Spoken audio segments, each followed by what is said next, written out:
abbiamo deciso di cominciare, anche se manca ancora a Leonardo Amadio che ci raggiungerà perché ha qualche difficoltà a trovare la location.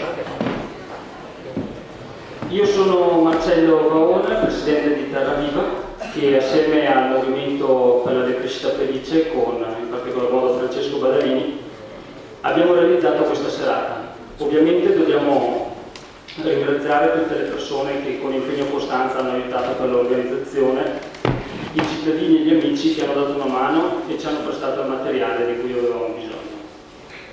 Ringrazio anche il Circolo Noi e la Parrocchia di San Pietro per la sala gentilmente concessa e gli sponsor che hanno reso possibile il ciclo di conferenze Nuovi Stili di Vita, di cui questa riunione è l'ultima e fondamentale tappa. In particolare un ringraziamento a Natura Sì per il rinfresco organizzato al termine dell'incontro con i loro prodotti biologici. E vorrei spiegare brevemente come si svolgerà la serata. Pur avendo, come avete detto, dei relatori di calibro nazionale, abbiamo voluto organizzare la serata in modo leggermente diverso e nuovo. Per noi è un po' una sfida, è la prima volta che proviamo un esperimento del genere. L'abbiamo chiamata conferenza al contrario, perché sarete voi, dal pubblico, ad avere molto spazio per le domande e le proposte. I relatori invece introdurranno i temi, stimoleranno i vostri contributi e risponderanno alle vostre domande. E quindi avranno uno spazio molto limitato, diciamo, nella prima parte del convegno. Il fine è quello di arrivare a stendere una serie di riflessioni, o anche un documento, se così lo vogliamo chiamare, da proporre poi ai politici che amministreranno i nostri comuni, insieme al Torricella e nei dintorni, nel prossimo futuro. E speriamo vivamente che qualcuno abbia il coraggio di affrontare i temi ambientali a noi tanto cari con coraggio e lungimiranza. Stasera vogliamo provare a fare un esercizio di democrazia dal basso, dove i cittadini si impegnano per fare delle proposte concrete finalizzate ad affrontare in modo collegiale i problemi che i nostri amministratori saranno chiamati a gestire, in particolar modo mobilità, agricoltura e edilizia. Io ci tengo a sottolineare una cosa importante, che le nostre associazioni tutte, in particolar modo parlo per Terra Viva ma anche per il Movimento della Decrescita Felice, sono equidistanti da qualsiasi forza politica o bandiera partitica.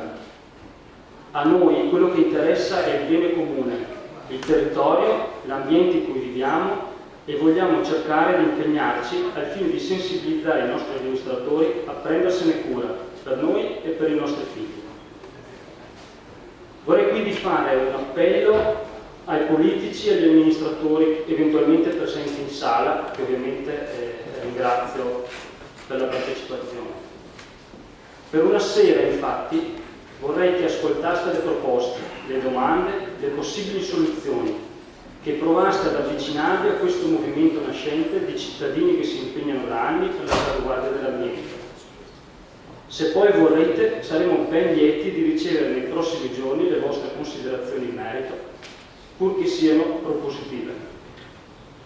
Oggi siamo qui per siglare un confronto propositivo che porti beneficio a tutti.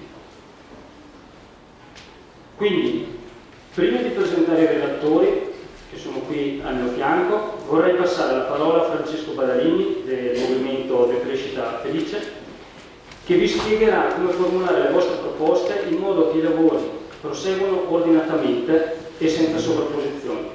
Infatti abbiamo stabilito delle regole perché tutto avvenga in modo, speriamo, ordinato. Francesco, a te la parola. Grazie Marcello. Intanto benvenuti a tutti e grazie di questa presenza in questo esperimento che in realtà è la terza volta che proviamo, è un esperimento di democrazia diretta, come diceva Marcello, direttamente con proposte volte al pubblico. Velocemente il taglio della serata. Il taglio della serata è particolare in quanto gli interventi non vogliono essere debordanti, limiteremo i relatori per dare più spazio poi. Il metodo ci siamo dati un metodo, un quarto d'ora per i relatori, raccolta in contemporanea delle proposte. Vedete quelle persone che sono in piedi, alzate pure i volantini, sono delle persone che sono praticamente pronte a darvi un foglio pre-compilato dove voi potete fare le proposte che poi elaboreremo in un percorso successivo ad oggi. Cosa abbiamo oggi in mano dopo 2 anni e mezzo di lavoro? Perché non abbiamo iniziato ieri. Velocemente, cosa abbiamo in mano? Abbiamo un documento aperto sull'abitare, lavorare e ricrearsi in circolare. Aperto, dicevo, a contributi e idee. L'apertura e l'universalità del documento permette a qualsiasi associazione o singola persona di elaborare ed adattare al territorio di residenza. Stasera lavoreremo insieme. Cosa significa? Stasera invitiamo chiunque a formulare una proposta, una idea di fattibilità per migliorare il territorio della Valpolicella in questo caso. Le domande e le proposte verranno trascritte tutte dal gruppo tecnico MDS e chi vuole può lasciare il proprio nome e cognome, così potremo affiancarlo alla proposta. Non è obbligatorio, chi non vuole per questioni di privacy può comunque lasciare una mail all'esterno e verrete informati sulle prossime date dei lavori. Questo l'ho già detto, eccoli lì, sono i camerieri di penna, così in modo autoironico sono lì alzati. Nel foglietto specificate quando scrivete la domanda se è una domanda o una proposta. Ovviamente le proposte sono le benvenute.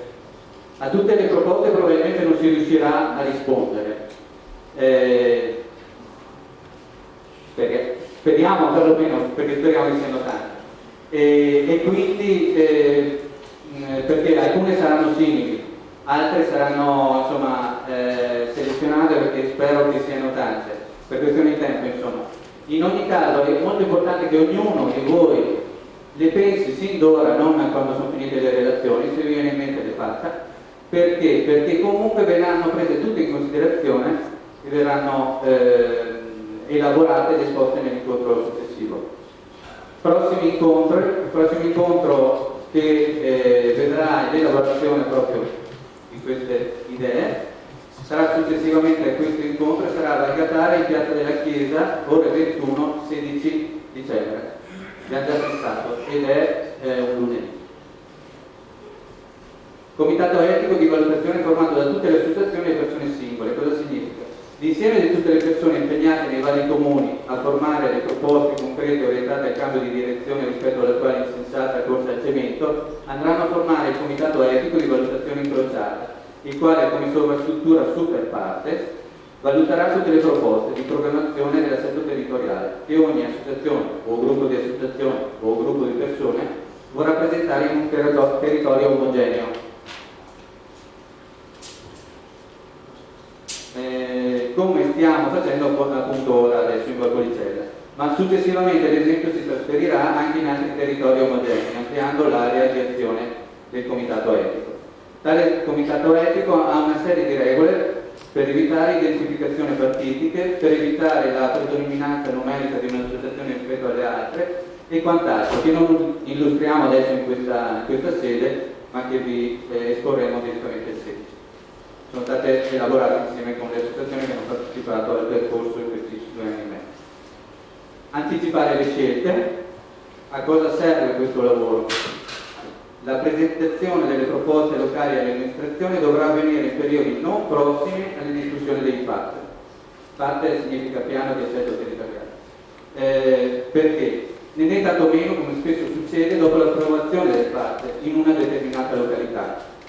L'idea dunque non è quella di inseguire scelte opinabili e non dannose delle amministrazioni, ma favorire l'aumento di consapevolezza delle persone del territorio, stimolare prese di posizione orientate ad un nuovo assetto territoriale rispettoso dell'ambiente e connesso in equilibrio, prima che le decisioni vengano prese dalle amministrazioni, favorendo un'azione che influenzi la politica e le sue conseguenti scelte. Quindi questo tipo di progetto non è un progetto di protesta perché i politici sbagliano, ma è un progetto che vuole influenzare la politica a monte. È un lavoro completamente diverso dai soliti che siamo abituati a fare. Una sola raccomandazione quindi ai politici, spero presenti numerosi, per una volta ascoltate le proposte e ricevetele poi a conclusione del percorso come un dono del territorio, senza interferire, senza entrare nel percorso, poiché il progetto vuole veramente rappresentare una proposta dal basso, trasversale e aperta a tutti. Buoni lavori, passiamo subito la parola a Marcello che ci presenta i relatori, così entriamo subito nei lavori. Grazie.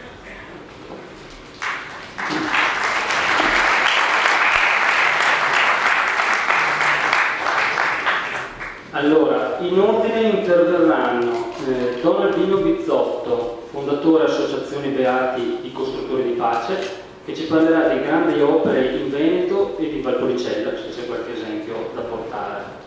Successivamente Roberto Burdese, presidente di Slow Food, esporrà il punto sugli stati generali dell'agricoltura e le condizioni per poter continuare o riprendere a fare i contadini e gli artigiani. Successivamente Maurizio Pallante, fondatore e presidente del Movimento per la Decrescita Felice, che purtroppo, ahimè, questa sera a causa di un lutto familiare non potrà essere presente, al quale ovviamente ci uniamo, ma che interverrà comunque via Skype, se i nostri tecnici di internet sono riusciti a creare questa connessione, quindi in teoria dovremmo farci, anche lui dovrebbe riuscire a fare l'intervento. E ci parlerà appunto di decrescita dell'edilizia e dell'agricoltura, un nuovo modo di concepire l'economia. Infine concluderà Averardo Amadio, presidente onorario del WWF Veneto, chiuderà la sessione degli interventi con lo stato dei rapporti locali tra associazionismo e politica, facendoci una breve panoramica sulla situazione della Valpolicella, brevissima, anche se ci sarebbe molto da dire. E infine, comunicazione di servizio per MDF, Movimento di Crescita Felice, in sostituzione di Pallante per il tema edilizia, risponderà successivamente alle vostre domande Giuseppe Dal Passo, ingegnere che si occupa di bioedilizia e di efficientamento energetico delle abitazioni. Direi che il tempo corre e passerei quindi subito la parola a Don Albino Bizzotto per la prima relazione.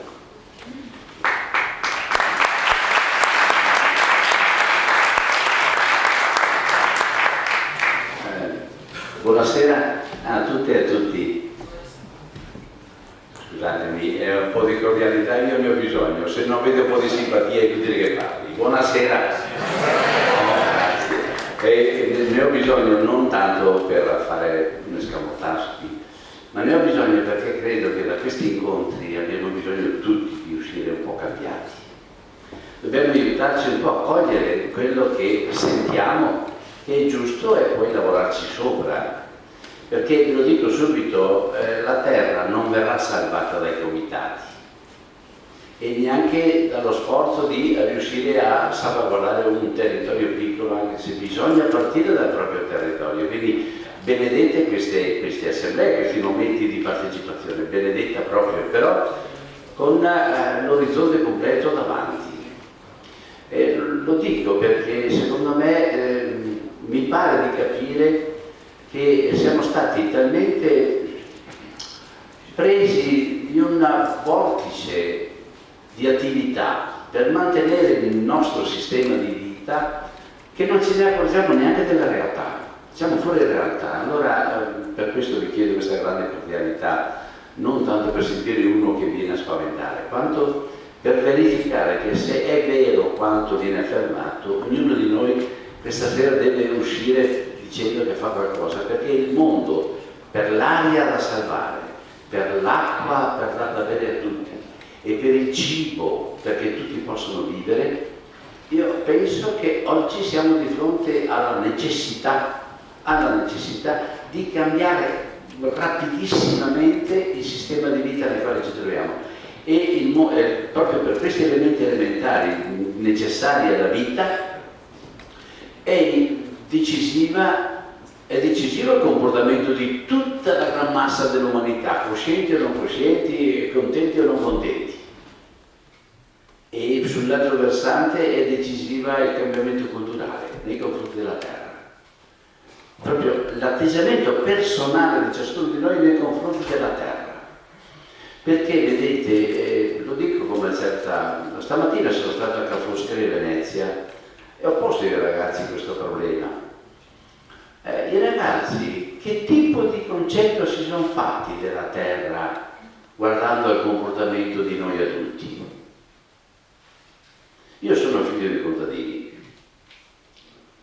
e ho visto che i figli di mio papà e mia mamma ancora hanno questo, ma i nipoti non hanno rapporto con la terra. Vuol dire che il messaggio che abbiamo dato è un messaggio di emancipazione sociale che non aveva bisogno della terra. Da quando i contadini sono diventati gli operai, la terra ha cambiato valenza ed è entrata anche la terra come effetto collaterale, se volete, perché non è stata più il centro. Come effetto collaterale la terra è diventata anche quella un elemento che poteva o non poteva fare delle produzioni su cui poter guadagnare. La terra come proprietà privata da cui ricavare tutto il possibile, dove poter sfruttare e elaborare strategie per ottenere il massimo rendimento a livello finanziario e economico, non più come prima a livello di vita.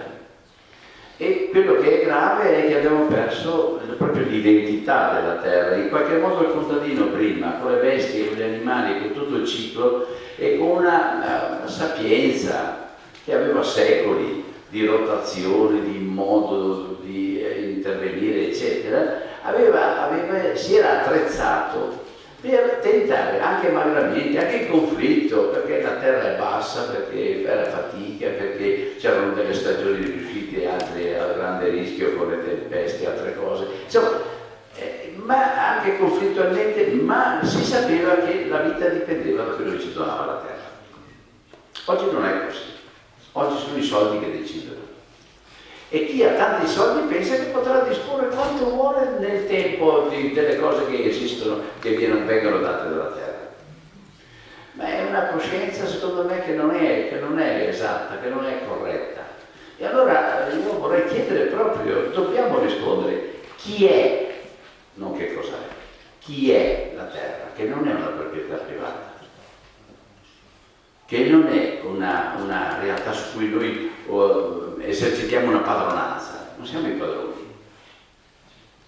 La terra è un organismo vivo, è l'organismo che ha tutti gli elementi che sono necessari per la possibilità di esistenza di tutti gli altri esseri viventi, con una biodiversità straordinaria, per cui non c'è neanche un DNA uguale ad un altro, ma dove però esiste una realtà che non è in mano nostra, non siamo noi che abbiamo dato vita, l'abbiamo trovata, la sperimentiamo, siamo al vertice di questa biodiversità, ma siamo arrivati ben ultimi sul pianeta.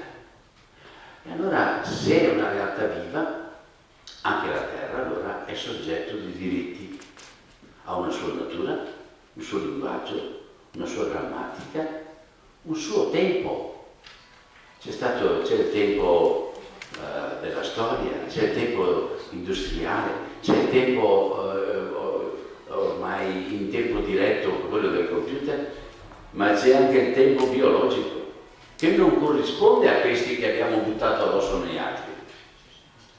E allora io penso che sarà importante recuperare questo concetto di grande rispetto, possibilmente, di amore alla terra che ci garantisce, che ha garantito vita fino a questo momento e continua a garantire vita e futuro. Non basta mettere al mondo un bambino, bisogna vivere insieme e fare in modo che possa andare avanti.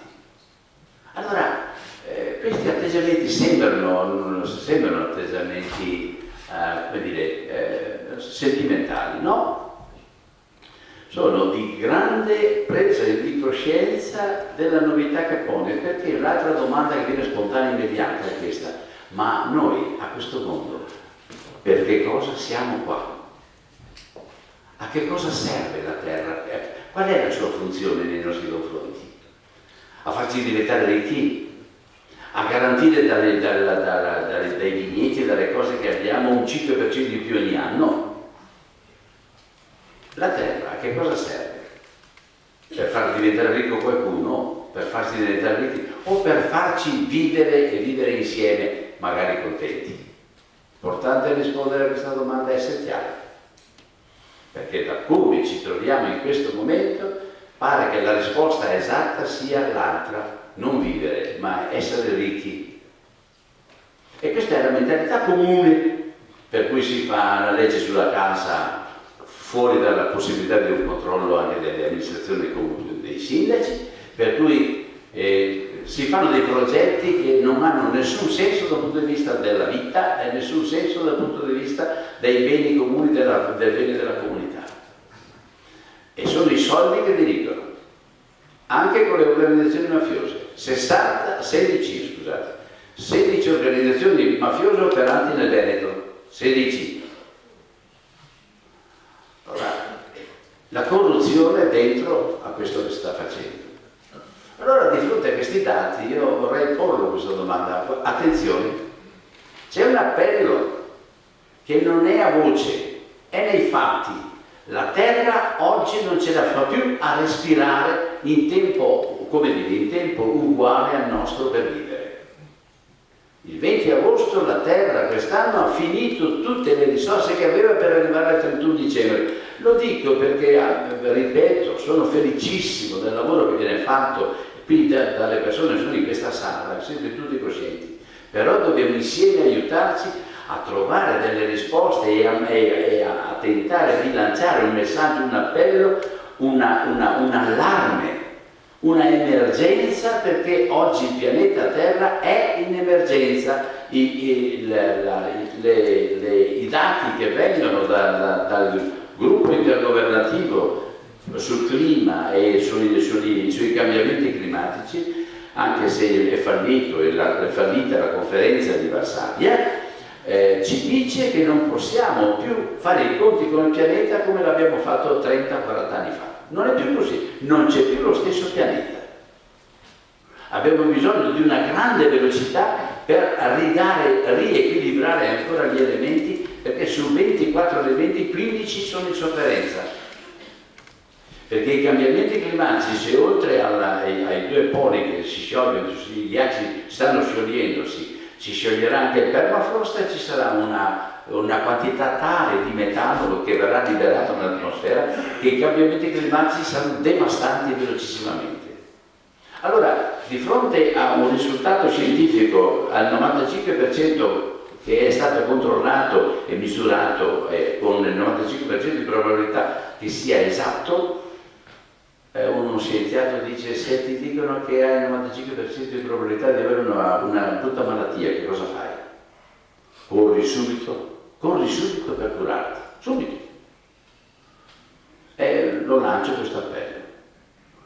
Cioè assumiamo questa responsabilità diretta su quello che sta avvenendo, intervenendo a livello di conoscenza, di informazione e di pressione sulle istituzioni. La seconda cosa è che il Veneto, nel suo complesso, porta tanto, si impegna tanto nel creare sofferenza al pianeta, nell'aumentare l'anidride carbonica. Abbiamo a Padova l'area peggiore, mi pare, d'Europa, a rendere pesante l'aria che respiriamo, mettere a rischio l'acqua di cui ci serviamo e poi l'altro elemento, a rendere sempre meno, lavorare però contro l'autonomia alimentare. Allora, inquinamento da una parte e riduzione della capacità di autonomia dall'altra, io dico che questo è un disegno dissennato. Voi sapete che noi viviamo a un livello di impronta ecologica, a un livello di 6,43 ettari a testa. Vuol dire che attualmente per ogni abitante del Veneto ci vogliono 6,43 ettari biologicamente attivi per rispondere al tenore di vita che abbiamo. Il Veneto ha una capacità biologica attiva di di 1,62 ettari a testa. Sono 4,80 ettari di differenza di deficit. Cosa facciamo?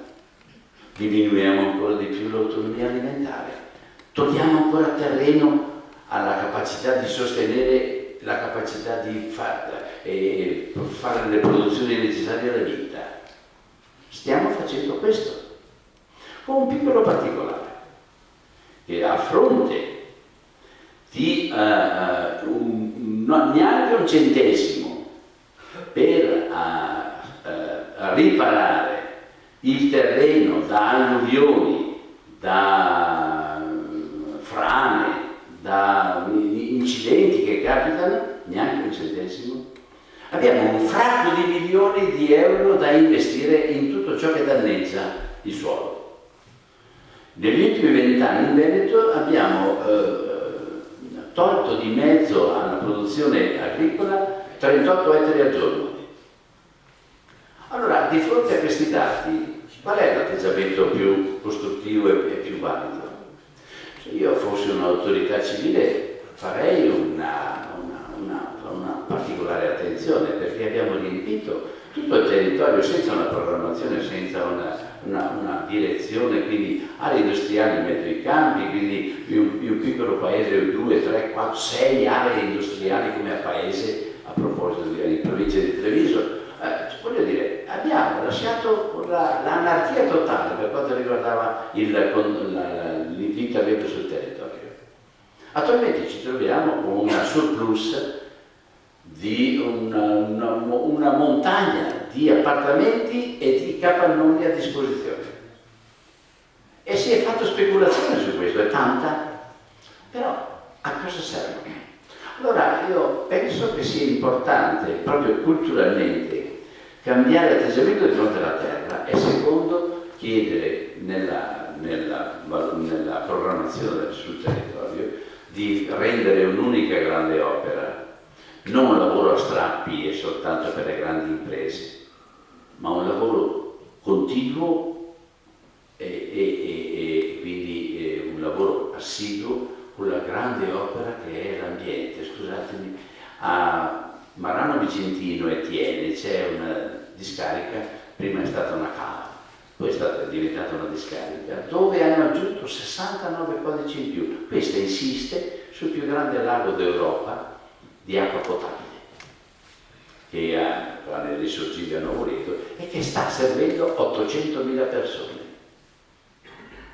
È o non è un delitto mettere a rischio l'acqua potabile di 800.000 persone?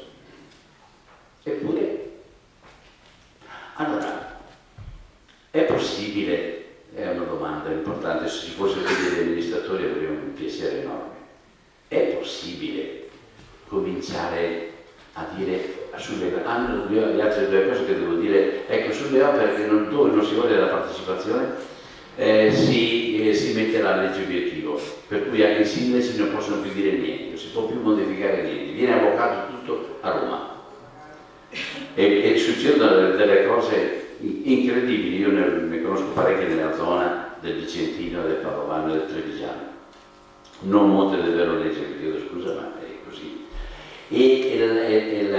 Oltre alla legge obiettivo, generalmente siccome ci sono i mezzi privati, si fa in project financing, dove non c'è neanche un soldo non c'è neanche una lira per le opere di risanamento del suolo, ma ci sono un fracco di milioni per strade, autostrade, 7 pressi ospedalieri e tutte le opere di Veneto City, Tessera City, Motor City, tutte opere di privati che tolgono una grande quantità. Ancora oggi si approvano espropri di terreno per fare capannoni.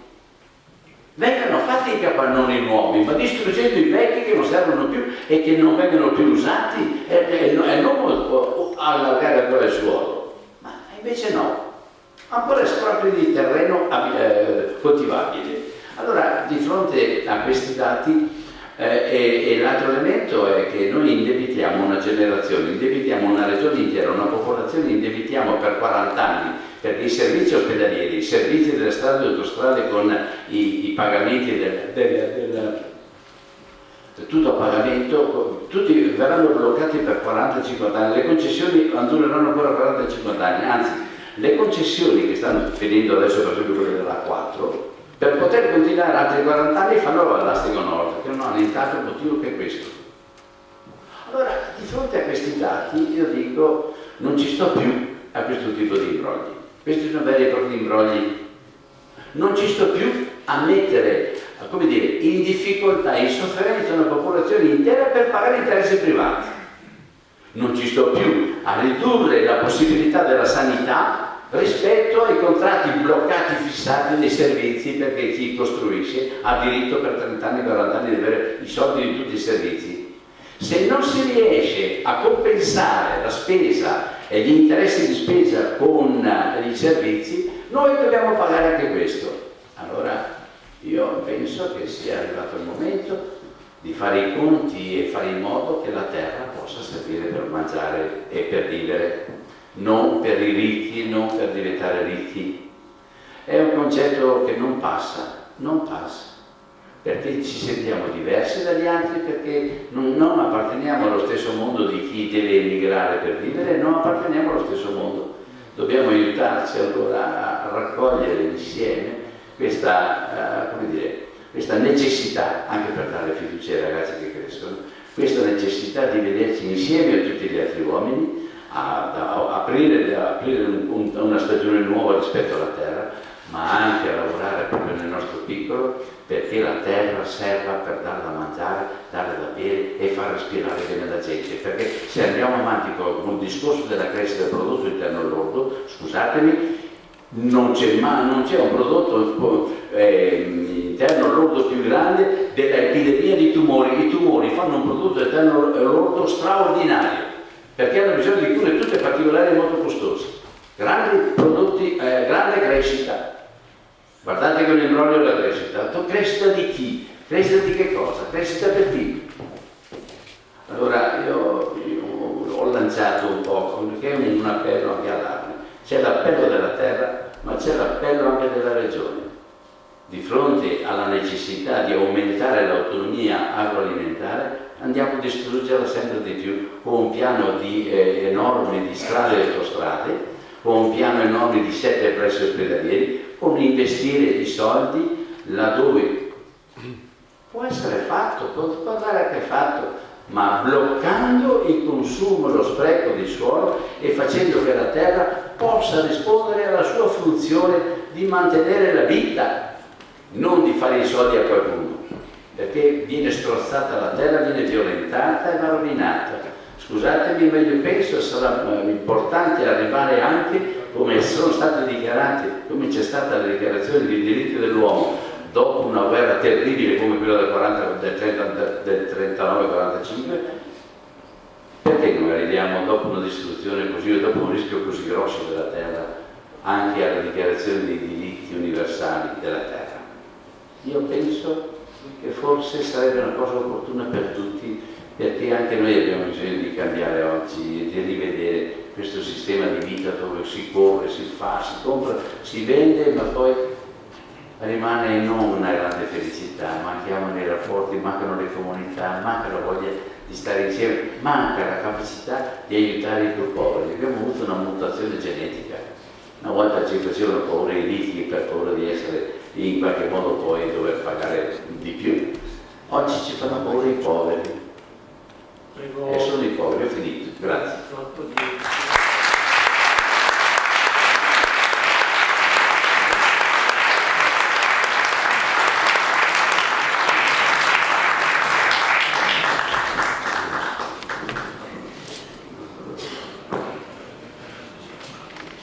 Allora, Bondese adesso ci parlerà della sua relazione.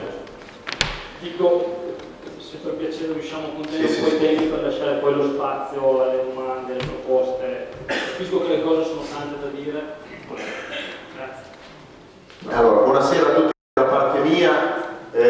Io ho ascoltato con attenzione Don Albino e non vado a ripetere niente di quello che ha detto, perché sono tutte parole che sento di poter fare mie. Provo a collegarmi a un pezzo del suo discorso, diciamo a tanta parte del suo discorso e provo diciamo da lì a fare un altro pezzo di strada, vediamo se riusciamo tutti insieme a fare questo pezzo di strada. Don Albino ha citato il lavoro dell'International Panel on Climate Change, questa commissione di scienziati messa su dalle Nazioni Unite, credo il più grande gruppo di scienziati che abbiano mai lavorato insieme sulla Terra, proprio per studiare questo fenomeno dei cambiamenti climatici che sono già in corso.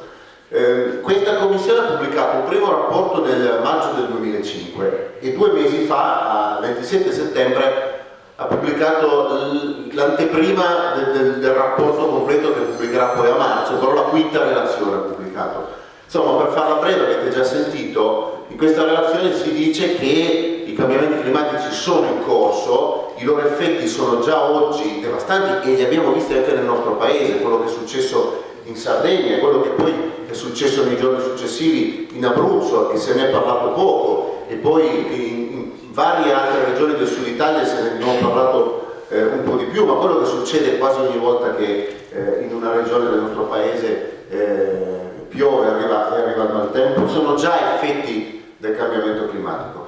Questa commissione ha detto che al 95% questi dati sono attendibili. Badate che questa cosa significa che per certo, secondo le loro previsioni, da qua al 2100 ci sarà un aumento della temperatura di 2 gradi, per certo, minimo. Da lì a salire, a seconda di come ci comportiamo, fino ad arrivare a un massimo di 4 gradi. Tenete conto che negli ultimi 100 anni la temperatura è salita di 0,74 gradi, vediamo già questi effetti. Tenete conto che negli ultimi 100 anni il livello dei mari sul pianeta è cresciuto già di 20 centimetri e questo è solo un antipasto, cioè quello che avverrà da ora in poi sarà peggio. Ci dicono in quest'ultimo rapporto di settembre che abbiamo 10 anni di tempo per cambiare rotta. Sono pochissimi. Di solito quando un organismo internazionale dice una cosa così vuol dire che forse come dire, la scadenza è già passata in realtà, però speriamo che sia vero, abbiamo ancora 10 anni di tempo, proviamo a metterla così. Oltre questi 10 anni, secondo questa ricerca, il fenomeno diventerà irreversibile, quindi andremo verso una progressiva degenerazione. Nel rapporto del 2005, nel primo, dicevano che se noi avessimo invertito rotta, allora non fissavano ancora questa scadenza così breve di 10 anni, perché intanto sono passati 8 anni e non abbiamo fatto niente, anzi abbiamo peggiorato la situazione.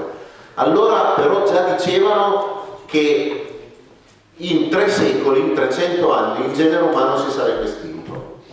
Quindi i nostri pronipoti, non stiamo mica parlando di qualcosa di così lontano nel tempo da non poterci immaginare. 3 secoli sono tanti, ma non sono così tanti se proviamo a pensare che è qualcosa su cui avremo una nostra responsabilità e saranno i nostri eredi a subire questa fine tragica.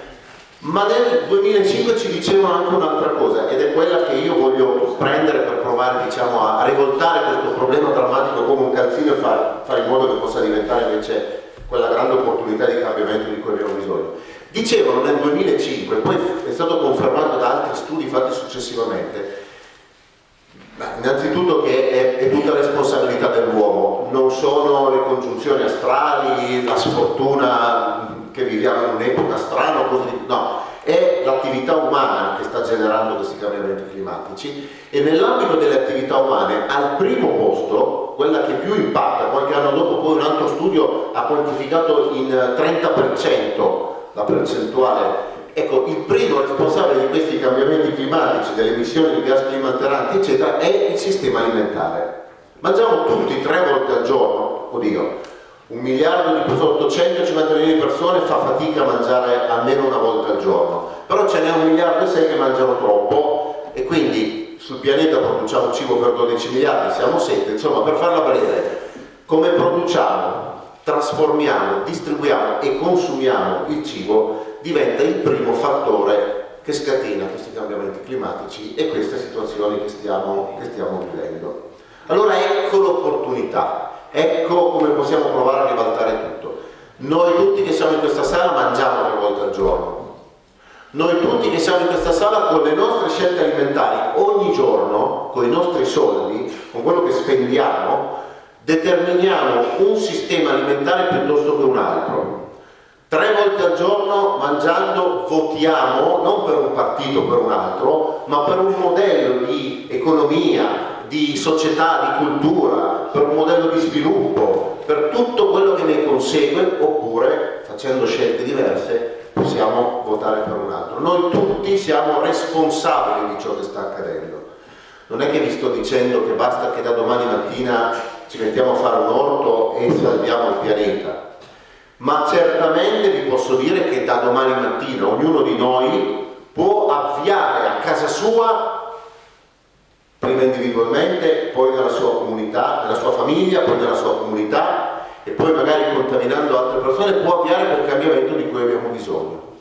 Se ci arriveremo o no a invertire la rotta entro 10 anni lo sapremo forse tra 15, forse tra 20, forse non lo sapremo mai, perché saranno quelli che verranno dopo di noi a misurare le conseguenze di quello che è stato il nostro impegno, ma sappiamo per certo che non abbiamo più un minuto da attendere. Questi 10 anni che ci danno devono essere quel campanello di allarme. In realtà siamo già dentro la guerra, però facciamo finta di essere alla vigilia di quel 1 settembre 39, di poter con il nostro intervento impedire quell'invasione della Polonia, ma pensiamo che questa guerra qua è più brutta di quell'altra, perché questa ci hanno detto che porta all'estinzione del genere umano. Questa è come una guerra nucleare, sono più dei 50 milioni di morti dell'ultima guerra, questa è la fine di tutto. E stiamo già vedendo, appunto, come vi dicevo prima, quello che sta succedendo può succedere. Allora, come possiamo tutti i giorni cambiare le cose? Perché uno dice, cosa vuol dire? Cosa significa? Devo mettermi a fare l'orto davvero? Perché c'è chi se lo può permettere e chi no, perché magari non ha anche un pezzo di terra, non è tenendo il basilico sul balcone che si cambiano le cose. Però possiamo fare delle cose. Sprechiamo cibo, tutti. Al di là del fatto che è moralmente inaccettabile, ma poi anche se non avete un'etica e una morale, non penso che chi è in questa sala stasera abbia quel problema, ma anche chi non ce l'avesse, comunque tutti subiamo le conseguenze delle nostre scelte sbagliate. Quindi dobbiamo non sprecare più cibo, dobbiamo ridurre i nostri sprechi. Quindi a parità di budget abbiamo più risorse che possiamo spendere meglio, che possiamo dirottare verso agricolture che ci piacciono di più. Dobbiamo ridurre i consumi di carne, che sono quelli che più impattano sull'ambiente, la produzione di carne. Non diventare vegetariani, per carità, chi vuole lo faccia, è una scelta che io rispetto, però in realtà un sistema equilibrato è un sistema dove abbiamo anche la produzione animale, ma deve essere fatta in maniera sostenibile, rispettando il benessere animale, rispettando la sostenibilità ambientale del sistema produttivo. Quindi certamente tutti quelli che siamo qua dobbiamo mangiare meno carne, quella che mangiamo dobbiamo sapere da dove viene, come è stata prodotta la carne, come gli altri prodotti di origine animale. Dobbiamo tornare a rispettare le stagionalità, perché un pomodoro o una fragola a gennaio possono arrivare dall'altra parte del mondo o da una serra riscaldata a gasolio a 30 metri da casa vostra, ma in entrambi i casi sono sbagliati. E non è tanto tempo, quasi tutti quelli che siamo in questa sala ci ricordiamo che non mangiavamo i pomodori fuori dal periodo che andava da fine giugno, primi di luglio, dipendeva un po' dalle stagioni, e poi si arrivava a settembre, qualche volta fino ai primi di ottobre si faceva un po' più bello, ma insomma a novembre, dicembre, gennaio, febbraio, marzo ce li sognavamo i pomodori, e le fragole non le abbiamo mai mangiate in pieno inverno. Eppure adesso è diventata la cosa più normale del mondo. Tornare quindi a rispettare le stagionalità, privilegiare i prodotti che arrivano dal mercato locale, privilegiare i prodotti freschi a quelli trasformati, molto elaborati, a quelli con un mucchio di packaging che poi diventa immondizia, che poi deve finire negli inceneritori perché non sappiamo dove metterla, e questi producono, oltre che gas climalteranti, veleni che producono quei tumori di cui ci ammaliamo, ma i tumori vengono anche dal fatto che mangiamo male, che mangiamo cibi troppo trasformati, troppo carichi di sali, di zuccheri, di additivi e di chimica che non riconosce il nostro organismo, che generano alterazioni. Devo fermarmi perché se no prendo troppo tempo, ma il senso spero di avervelo trasmesso, poi dopo con le domande possiamo tornare ad approfondire. con scelte che non incidono sul nostro budget, quindi non comportano il fatto che bisogna spendere di più o bisogna poterselo permettere, a parità di budget, cambiando le nostre scelte, riorientando i nostri consumi alimentari e diventando da consumatori, che è un termine negativo, diventando coproduttori, cioè soggetti che se l'orto non se lo possono fare, non ce l'hanno e se non sono agricoltori, però possono andarselo a cercare un contadino vicino a casa con cui stabilire una relazione per dire: io compro i tuoi prodotti, te li pago a un giusto prezzo, tu dammi però prodotti buoni che facciano bene alla mia salute, all'ambiente in cui viviamo tutti e due, vivono i nostri figli, alla comunità in cui tutti siamo, creano piccola economia sul territorio, stiamo un po' meglio tutti quanti, invece che magari molto meglio uno solo e tutti gli altri peggio. Ed è anche l'unico modo per salvare la terra dalla cementificazione, perché fin tanto che non paghiamo i prodotti dell'agricoltura per il giusto valore che hanno, fin tanto che gli agricoltori sono sottopagati, gli agricoltori ogni volta che avranno la possibilità rinunceranno a fare gli agricoltori e lasceranno che la loro terra diventi suolo per altre cose. L'unico modo che abbiamo per creare un movimento di resistenza virtuosa è che la terra, oltre che essere riconosciuta come madre e quindi essere amata e rispettata come organismo vivente, sia anche capace di dare la giusta dignità e il giusto reddito a chi la lavora, che non gli passa neanche per l'anticamera del cervello di pensare, di chiedere a un sindaco, a un amministratore di trasformare il terreno edificabile quel terreno che invece deve dare cibo, deve dare salute, deve dare vita. Però è una responsabilità di tutti quanti, è colpa di tutti quanti se oggi viviamo in un sistema alimentare che ha completamente privato il cibo del suo valore, di qualsiasi minimo elemento di sacralità. Se i contadini sono l'ultima ruota del carro, al punto che non esistono più neanche in questo paese, sono meno del 4% della popolazione attiva, è colpa di tutti noi. Ci siamo lasciati drogare da questo sistema in cui vivevamo perché credevamo che fosse benessere per tutti, che vivessimo meglio. Per carità, ci sta anche nel momento in cui il paese usciva dalla fame, usciva da una guerra, di aver creduto che quello potesse essere nuovo benessere, ma poi ce ne siamo accorti che c'era, come dire, anche un po' la fregatura nel sistema, e però siamo andati avanti lo stesso e non abbiamo la sensazione di non avere la capacità più di cambiare le cose, di essere impotenti. Invece non siamo impotenti. Tutti quanti possiamo cominciare da domani mattina a colazione, da come facciamo colazione, da come faremo pranzo, dalla cura e l'amore che metteremo nello scegliere i cibi per noi e per le persone con cui viviamo.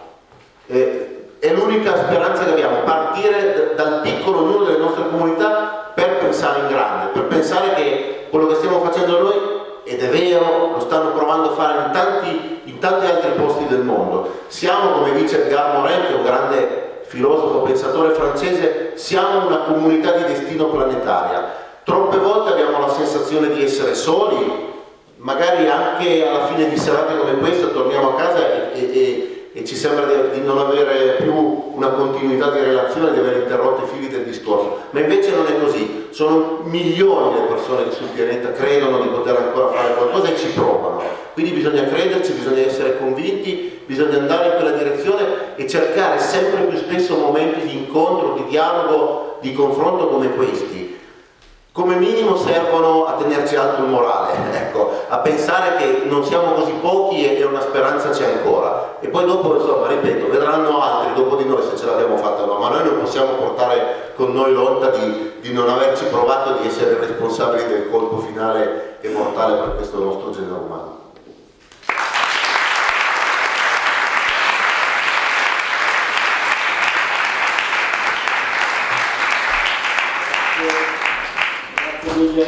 Dell'intervento. Allora, intanto che cerchiamo di stabilire il contatto e la proiezione con Pallante, che ci dovrebbe già sentire, penso, sì. Quindi intanto che si accende il videoproiettore, volevo ricordarvi innanzitutto sulle domande proposte di scrivere bene, per piacere, se no facciamo veramente fatica a capire cosa volete esprimere. E poi, giusto per perdere 30 secondi finché riusciamo a stabilire la connessione, volevo ricordare che oggi appunto è morto Nelson Mandela e abbiamo tirato fuori un paio di frasi che sembrano cadere veramente a pennello in merito a quello che sono i temi di cui stiamo trattando stasera. E diceva, l'educazione è l'arma più potente che si possa utilizzare per cambiare il mondo. Tutto sembra impossibile, finché non viene fatto. Quindi questi sono dei messaggi veramente importanti di speranza e di impegno per ognuno di noi del paese.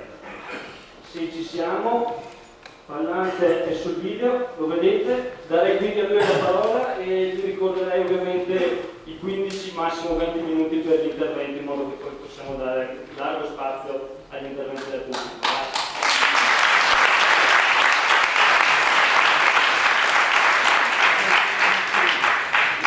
Grazie. Spero che mi sentiate. Io ho sentito molto bene l'intervento di Roberto, che saluto con molto affetto, come saluto Don Bizzotto, di cui conosco l'impegno sulle tematiche che ci accomunano. Volevo soltanto dirvi che in questi giorni sto leggendo il libro tradotto in italiano di Pierre Rabhi, Una sobrietà felice, e devo dire che sentendo le parole di Roberto Burdese, è vero, c'è in tutto il mondo un numero di persone crescente che sta ragionando nei termini in cui noi ragioniamo. Persone che hanno fatto un percorso che noi non conosciamo, ma che sono arrivate allo stesso punto e che da questo punto stanno unendo i loro sforzi, il loro impegno per cercare di passare da una posizione di resistenza rispetto a un processo distruttivo che è in corso a una controproposta in grado di delineare un futuro diverso, più desiderabile, più ragionevole per l'umanità. La situazione è veramente preoccupante, come ha detto prima Roberto, però se noi ci limitiamo a fare la fotografia della situazione possiamo anche scoraggiarci. Se invece di fare la fotografia facciamo il film di quello che è successo negli ultimi 10 anni, vediamo che invece le ragioni di un certo ottimismo ci sono, perché i progressi che sono stati fatti, sia dal punto di vista delle esperienze, sia dal punto di vista della capacità di interloquire con la pubblica opinione, sono stati tanti. Noi stiamo nel nostro movimento per la decrescita felice, tra l'altro io non sono qui con voi perché stiamo preparando il nostro obiettivo nazionale, domani mattina comincia e adesso stasera stiamo così preparandoci a questo tipo di scadenza che per noi ha una certa importanza perché definisce le cose che dovremo fare nei prossimi mesi. Bene, un'esperienza molto interessante che stiamo iniziando in questo periodo è quella di costruire delle esperienze di economia complessiva alternative rispetto all'economia attuale. Non possiamo limitarci più soltanto a denunciare le cose che non vanno, né possiamo limitarci a fare delle proposte che hanno una valenza di carattere politico. Dobbiamo fare delle scelte di vita, come diceva Roberto, ma accanto alle scelte di vita dobbiamo fare anche delle esperienze di economia alternativa rispetto alla situazione attuale. Noi individuiamo 3 punti fondamentali come elementi di economia alternativa. Uno è l'agricoltura, l'altro è l'edilizia, il paesaggio, il territorio, e l'altro è l'energia. E in particolare all'interno del discorso dell'energia, se enucleiamo il problema delle abitazioni, è il problema dei trasporti, il problema delle comunicazioni, l'automobile in sostanza. Ecco. Allora, per quanto riguarda il discorso dell'agricoltura, noi crediamo che sia necessario superare la logica della globalizzazione. Dobbiamo cominciare a riportare le attività economiche e produttive in maniera da avere un rapporto diretto tra i produttori e quelli che Roberto chiamava i coproduttori, cioè gli acquirenti. Non possiamo più essere dipendenti dal mercato mondiale e dall'agricoltura chimica, perché questo ci mette in una posizione estremamente fragile. Non è una questione ideologica che non vogliamo la mondializzazione, che non vogliamo l'agricoltura chimica, è che l'agricoltura chimica e la globalizzazione dei mercati richiedono un consumo crescente di energia fossile.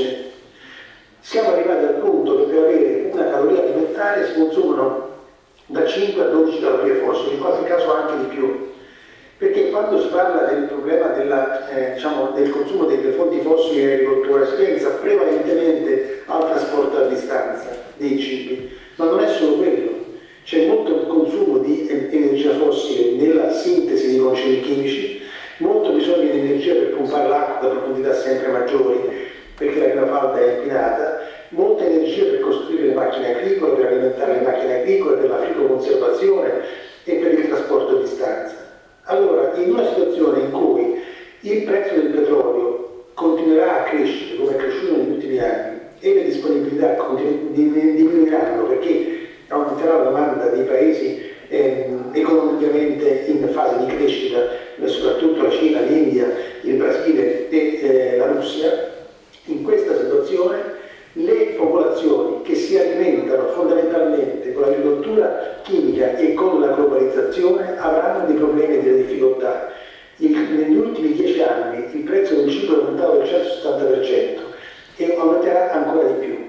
Allora diventa fondamentale essere capaci di produrre il più possibile il cibo di cui si ha bisogno all'interno della propria realtà territoriale, della propria realtà locale. Questa è una cosa che sta avvenendo. Un ruolo molto importante lo stanno giocando in questa realtà i gruppi di acquisto solidale che hanno messo in moto una sensibilità completamente diversa. Ma basta che voi guardiate come sta reagendo la grande distribuzione, cercando di darsi una riverniciata di verde, di ambientalismo e così via, per capire che stanno perdendo delle quote di mercato perché sta aumentando il numero delle persone che si nutrono con agricoltura di vicinanza, con prodotti agricoli prodotti biologicamente e soprattutto anche sviluppando delle forme di autoproduzione che avevamo completamente dimenticato. È in atto una vera e propria rivoluzione culturale da questo punto di vista, non soltanto perché molte persone stanno reimparando a fare delle cose, stanno reimparando a coltivare una parte del cibo che mangiano, ma perché culturalmente queste attività che erano state disprezzate cominciano invece a essere rivalutate e ad essere considerate come qualche cosa, diciamo, di appetibile, di desiderabile. Questo è un elemento molto importante, perché se noi non saremo capaci di far scattare un meccanismo di desiderabilità delle nostre proposte, soltanto dal punto di vista razionale non saremo capaci di contrastare tutto il lavoro che viene fatto dai mezzi di comunicazione di massa. Il secondo punto molto importante è quello della edilizia, perché negli ultimi anni noi abbiamo costruito nel nostro paese, ma in tutti i paesi industriali, dimenticando la sapienza con cui si costruivano le case nei decenni passati. Diciamo che se vogliamo individuare un elemento di discrimine è dalla seconda metà degli anni 50 del secolo scorso in avanti. Ecco, perché prima quando di energia ce n'era poca e costava fatica a procurarsela, le case venivano costruite per costituire con la loro struttura un riparo dagli effetti indesiderati del clima. Nel momento in cui abbiamo avuto tanta energia a poco prezzo, tutta questa esperienza è stata non soltanto dimenticata ma disprezzata e si è detto noi possiamo costruire le case come ci pare e piace, tanto se dobbiamo riscaldarle gli mettiamo delle protesi energetiche per farlo, se dobbiamo rinfrescarle gli mettiamo delle protesi energetiche per farlo. Oggi le case consumano quasi la metà di tutta l'energia che noi importiamo, l'energia fossile, in parte per il riscaldamento circa un terzo di tutta l'energia fossile che importiamo, in parte per l'energia elettrica che viene consumata, che viene utilizzata. Una quota crescente di questa energia elettrica viene utilizzata per il raffrescamento. In questa situazione diventa molto importante riscoprire la capacità di costruire delle case che abbiano questo tipo di caratteristiche, ma non tanto per costruire delle nuove, perché noi oggi abbiamo più case di quelle che sono necessarie e molte sempre di più restano vuote, ma perché il grosso problema non è nelle case nuove che possono essere fatte meglio delle case fatte precedentemente, ma nel patrimonio edilizio che abbiamo. E allora è quello il grande consumatore di energia. In quel patrimonio edilizio dobbiamo saper intervenire. E questa è una proposta che dal punto di vista economico è molto importante. Io sono sempre stato piuttosto scettico nei confronti delle persone che parlano di stop al consumo del territorio. Perché se si dice stop al consumo del territorio si trova dietro le nostre bandiere quelli che sono già convinti di questa scelta. Noi dobbiamo convincere quelli che stanno dalla parte opposta. Dobbiamo dare un messaggio ai costruttori edili che l'unica maniera per loro per continuare ad avere la possibilità di lavorare e quindi anche creare posti di lavoro, quindi anche creare occupazione, è quella di ristrutturare le case esistenti. Perché in questa maniera non soltanto si risponde a un bisogno reale, ma si recuperano i soldi necessari per gli investimenti. Se una casa che consuma oggi mediamente 20 litri di gasolio al metro quadrato all'anno viene portata a un consumo di 7, di 5 litri, la gestione economica annuale di questa casa diminuisce e in un certo numero di anni i risparmi sui costi di gestione ammortizzano l'investimento necessario per fare in maniera che questi consumi diminuiscano. Allora, questa è la cosa importante da capire, che noi possiamo creare un'occupazione utile nel nostro paese soltanto in tutti i paesi industriali avanzati, deviando una quantità di soldi che oggi si spendono per acquistare delle sostanze che si sprecano, in questo caso dell'energia che si spreca, dobbiamo deviare quel denaro e utilizzarlo per pagare i salari e gli stipendi alle persone che ci consentono di non sprecare questa energia. E questa è l'unica maniera sia di rilanciare l'economia, sia di far crescere l'occupazione, senza aumentare il debito pubblico, anzi riducendo il debito pubblico e privato delle famiglie. Io porto sempre come esempio, lo dico anche a voi, no? Che lo spreco incredibile di denaro che viene fatto per il TAP in Val di Susa. No? Io non voglio entrare nel merito se serve o se non serve, sappiamo benissimo che non serve perché diminuisce da diverso tempo il traffico merci e il traffico delle persone, ma per fare soltanto il tunnel che vogliono fare occorrono, secondo dati del governo Monti, quindi non soltanto dati diciamo sottostimati ma anche sorpassati dal punto di vista del tempo, occorrono 8 miliardi e 200 milioni e si creerebbero con 8 miliardi e 200 milioni 6.000 posti di lavoro, 2.000 diretti e 4.000 indiretti. Ciò vuol dire che per ogni milione investito si creano 0,80 posti di meno di un posto di lavoro, 0,75, 0,80 posti di lavoro. Se la stessa cifra venisse spesa, 1 milione, in investimenti per sostituire le fonti fossili con fonti rinnovabili, si creerebbero da 3 a 4 posti di lavoro. Sono dati dell'Enea riportati da Sole 24 Ore. Ma noi, nell'ottica della decrescita, non siamo per la sostituzione delle fonti fossili con le fonti rinnovabili, siamo in prima istanza per la riduzione degli sprechi, perché se si spreca dell'energia non ha nessun senso produrla bene per continuare a sprecarla.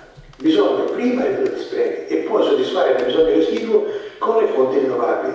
Bene, se si investisse questa cifra di 8 miliardi, 200 milioni per ridurre gli sprechi degli edifici, per aumentare l'efficienza energetica degli edifici, si creerebbero 13 posti di lavoro. Ora, questi dati sono dei dati drammatici perché ci dicono che chi governa non ha intenzione di farci uscire dalla crisi, non ha intenzione di superare l'occupazione, ha semplicemente l'intenzione di continuare a fare gli affari come sono fatti precedentemente per far arricchire qualcuno e non per risolvere i problemi della popolazione. È una situazione drammatica quella che stiamo dicendo. Se noi abbiamo fatto un esempio così in maniera del tutto gratuita, l'ingegnere Dal Passo che qui presente tra voi ed io nei confronti del comune di Parma, e con un investimento pari a 800.000 euro, dico giusto, si aveva un risparmio energetico dell'83%. 83% creando dei posti di lavoro. Voi capite che significa il livello di spreco che c'è? Bene, questo intervento non è stato accettato dalla Regione Emilia-Romagna perché non avevano stanziato soldi a sufficienza per poter fare l'intervento nelle scuole per poter ottenere questi tipi di risultati. Quando poi abbiamo visto che contemporaneamente il nostro governo approvava gli F-35 e tutte le altre cose che non ci dicono, il rinnovamento della Marina Militare e compagnia bella, abbiamo visto che per soltanto costruire il casco di un pilota degli F-35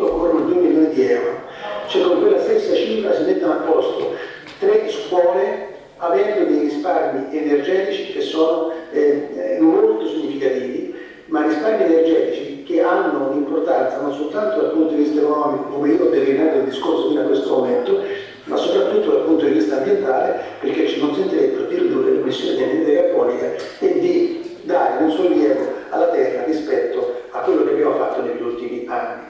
Aggiungo ancora una cosa per quanto riguarda i trasporti e qui insomma noi siamo nella situazione in cui a me io vivo fuori città e quindi non ho questi problemi, ma so che la mattina ci sono file enormi di automobili in tutte le strade che portano dalla città e la sera file enormi di automobili che portano dalla città verso le periferie e così via. Bisogna sviluppare il trasporto pubblico utilizzando anche delle forme diverse rispetto a quelle che sono fatte fino adesso, perché non basta potenziare i mezzi pubblici collettivi, bisognerebbe cominciare a capire che esiste la possibilità, primo, di avere dei mezzi pubblici a uso privato con delle schede che scalano l'importo del loro valore economico sulla base dei chilometri che vengono percorsi, ma dobbiamo anche trovare delle forme di alimentazione elettrica dei mezzi di trasporto in città soprattutto, che abbia delle caratteristiche diverse rispetto ai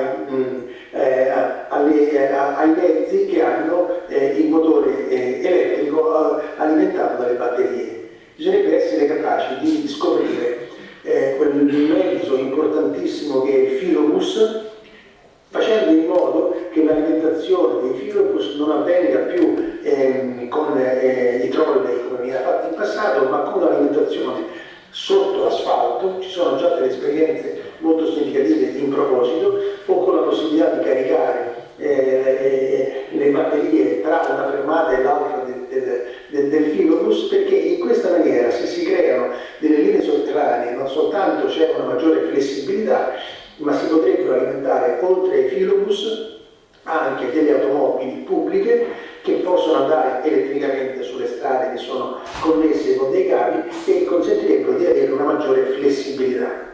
Ecco, noi vogliamo lavorare in queste direzioni. La cosa che ci consola molto è che ci sono degli imprenditori che cominciano a seguire quello che noi diciamo. Abbiamo fatto una scuola di crescita felice che si rivolge a 3 tipi di soggetti: agli imprenditori, affinché diventino imprenditori responsabili, cioè mettano le loro competenze professionali e tecnologiche a servizio di una grande idea, che è quella di migliorare la vita degli esseri umani, migliorando il mondo e non peggiorandolo. E l'altro soggetto sono quelli che Roberto Borghese chiamava i coproduttori, cioè noi li chiamiamo gli acquirenti, perché non dovremmo fare in maniera che i gas non soltanto acquistino del cibo con un rapporto diretto con i produttori, ma cominciano a estendere la gamma dei prodotti, l'abbigliamento, le fonti rinnovabili, e a esperienze in questo caso ci sono già in corso. Allora il secondo elemento, oltre ai produttori responsabili, è quello dei consumatori consapevoli, degli acquirenti consapevoli.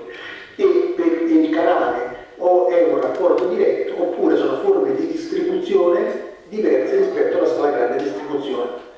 Abbiamo davanti delle possibilità grandi, tecnicamente sono raggiungibili, devono diventare, per essere raggiunte, devono diventare desiderabili dal punto di vista culturale, e perché diventino desiderabili dal punto di vista culturale occorre che aumenti la consapevolezza di quello che si può fare.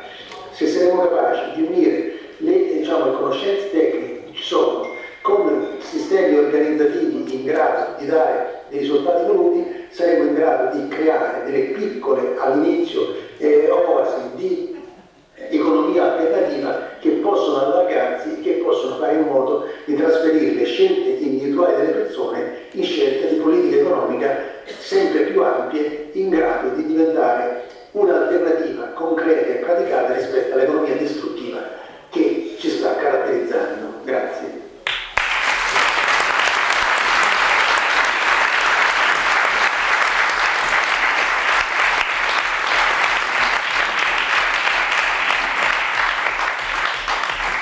Bene, ringraziamo Pallante per l'intervento e ovviamente un grazie al nostro tecnico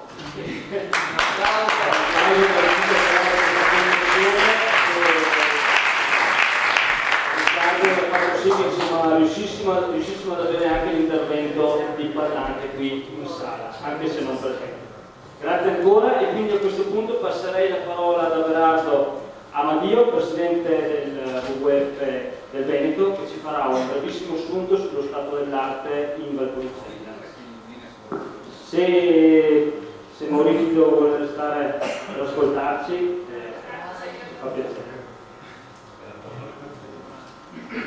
Buonasera, sono Averardo Amadio, non sono Presidente del WWF del Veneto, ma solamente Presidente onorario, per averlo fatto molti anni fa. Allora, sì, ho ascoltato con grande interesse le 3 lezioni, direi, che degli amici che mi hanno preceduto e che mi avrebbero anche in qualche modo portato via la parola, perché hanno detto tutte le cose che avrei avuto in parte in mente di dire, non come hanno detto loro.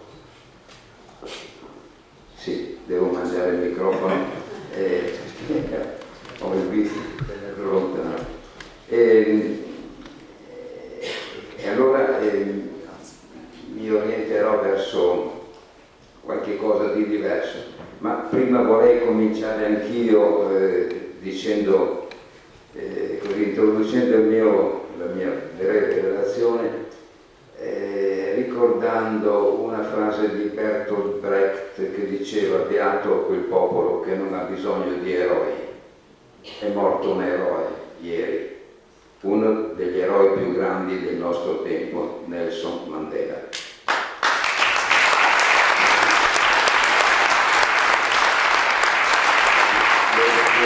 Di persone come Nelson Mandela, come Mahatma Gandhi, come Luther King, come Chico Mendes, come Teresa di Calcutta, sono per noi incitamento e guida, non perché vogliamo emularli, almeno io non ne sono capace, ma perché dovrebbero costituire proprio la guida della nostra vita.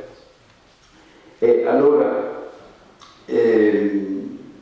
farò una breve riflessione dopo quello che ho sentito dire, e cioè noi siamo in un momento in cui abbiamo capito benissimo che la Terra è un ambito, la grande Terra, in realtà è una piccola Terra, e le sue risorse sono finite, non nel senso che sono esaurite, ma finite.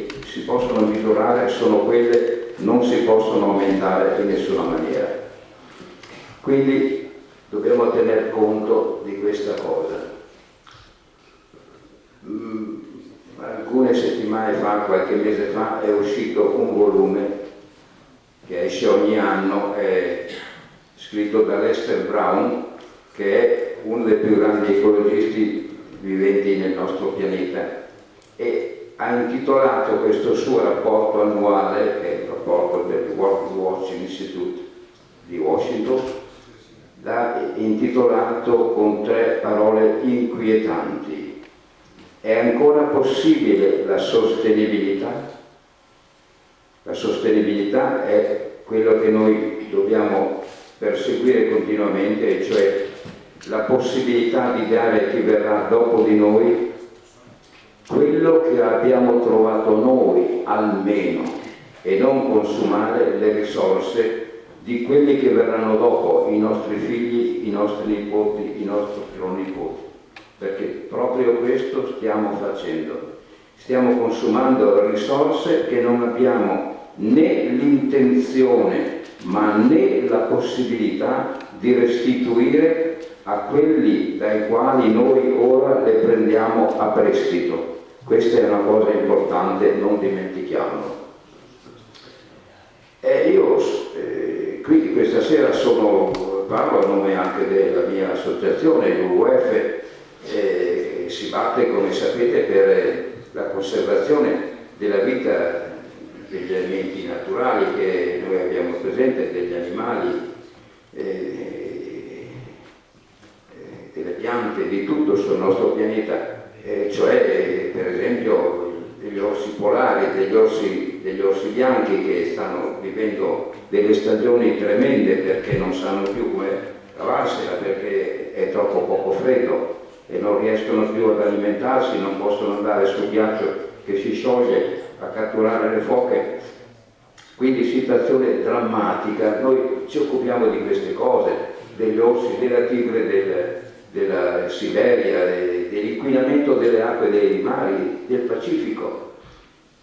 E quindi che cosa sei venuto a fare qua allora se ti vuoi occupare di queste cose? Ma questo è il nostro compito fondamentale. In Italia noi abbiamo due grandi temi, solo due grandi temi, le Alpi e il Mediterraneo.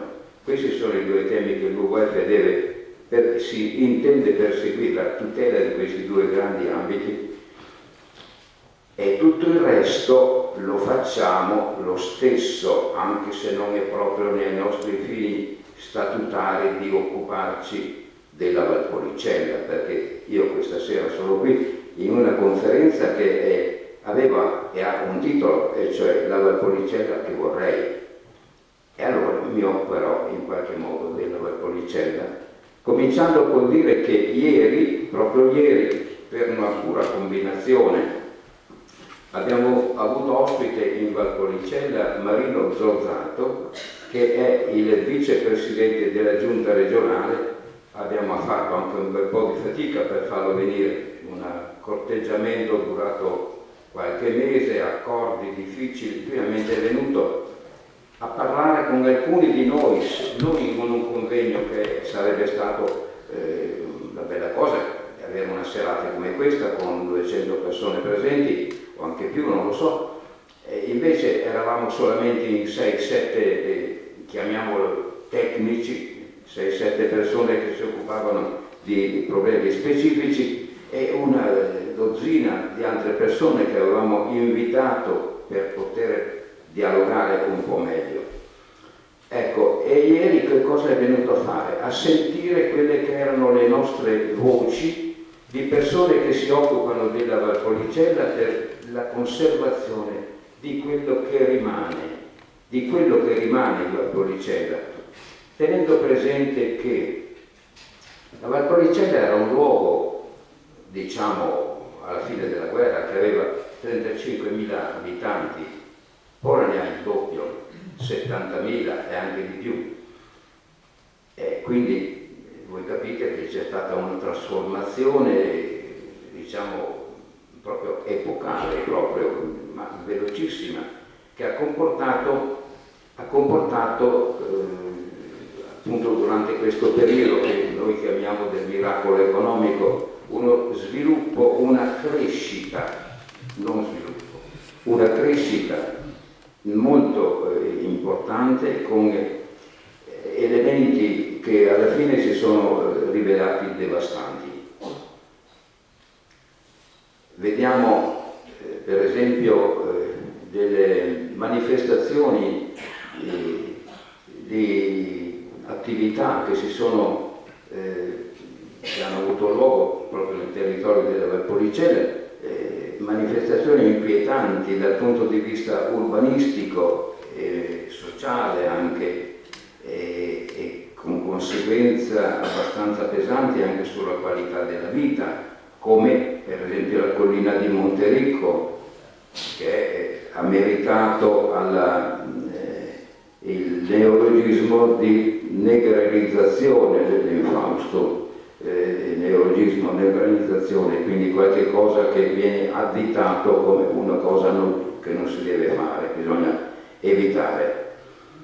Ma questo non è che sia un fatto così che si è manifestato e in conseguenza di chissà quali mai abusivismi. Non è vero.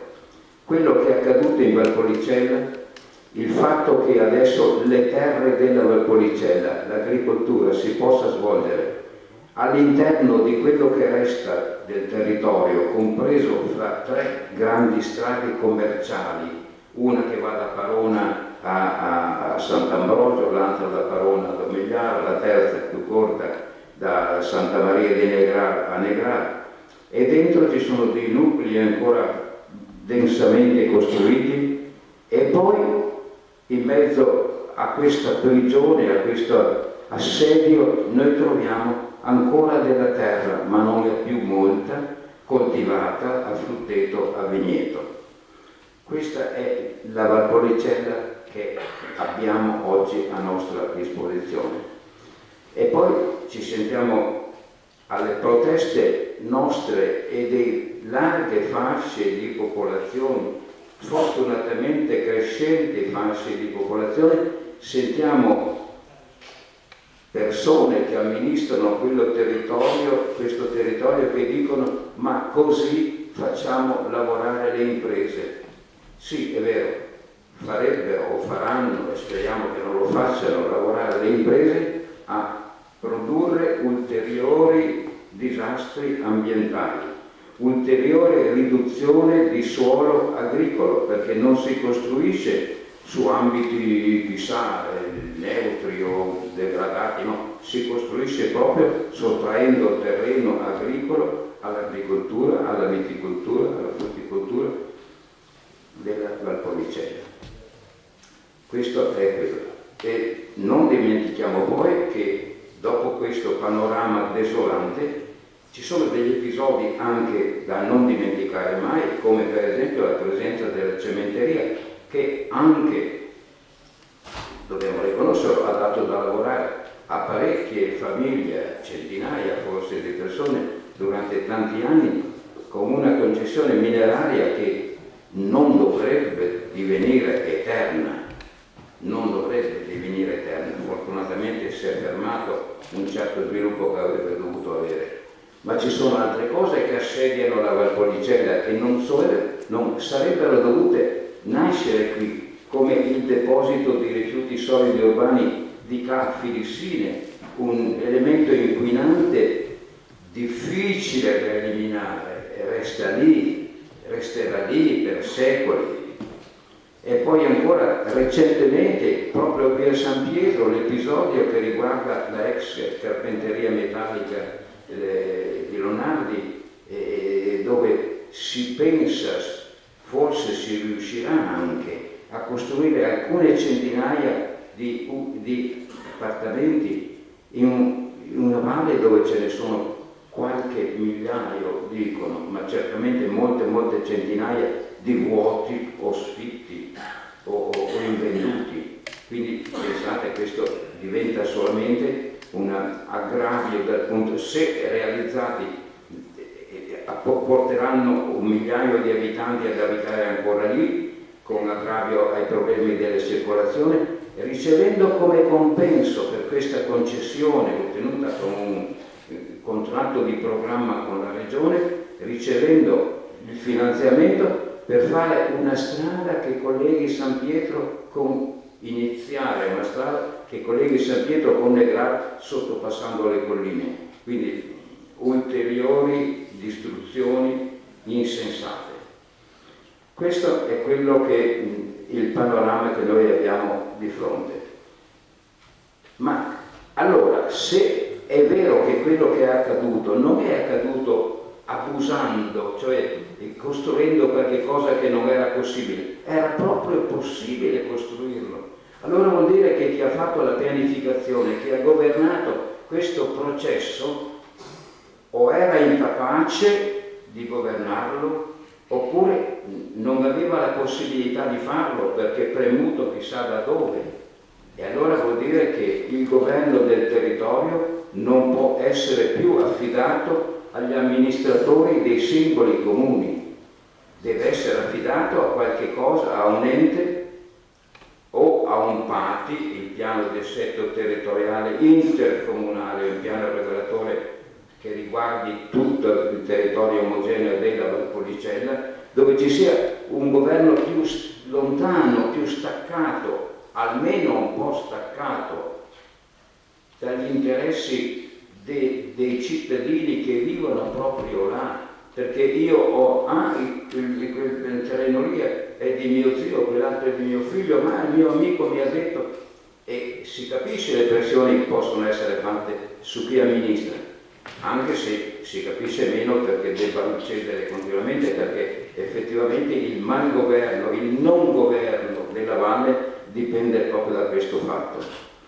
E allora si sono elevate recentemente da parte proprio di amministratori anche locali un allarme e dicono sì, facciamo il comune unico, ma hanno cominciato a ragionare con mettere insieme le forze i poliziotti, i vigili urbani o la riscossione delle tasse, queste cose qua.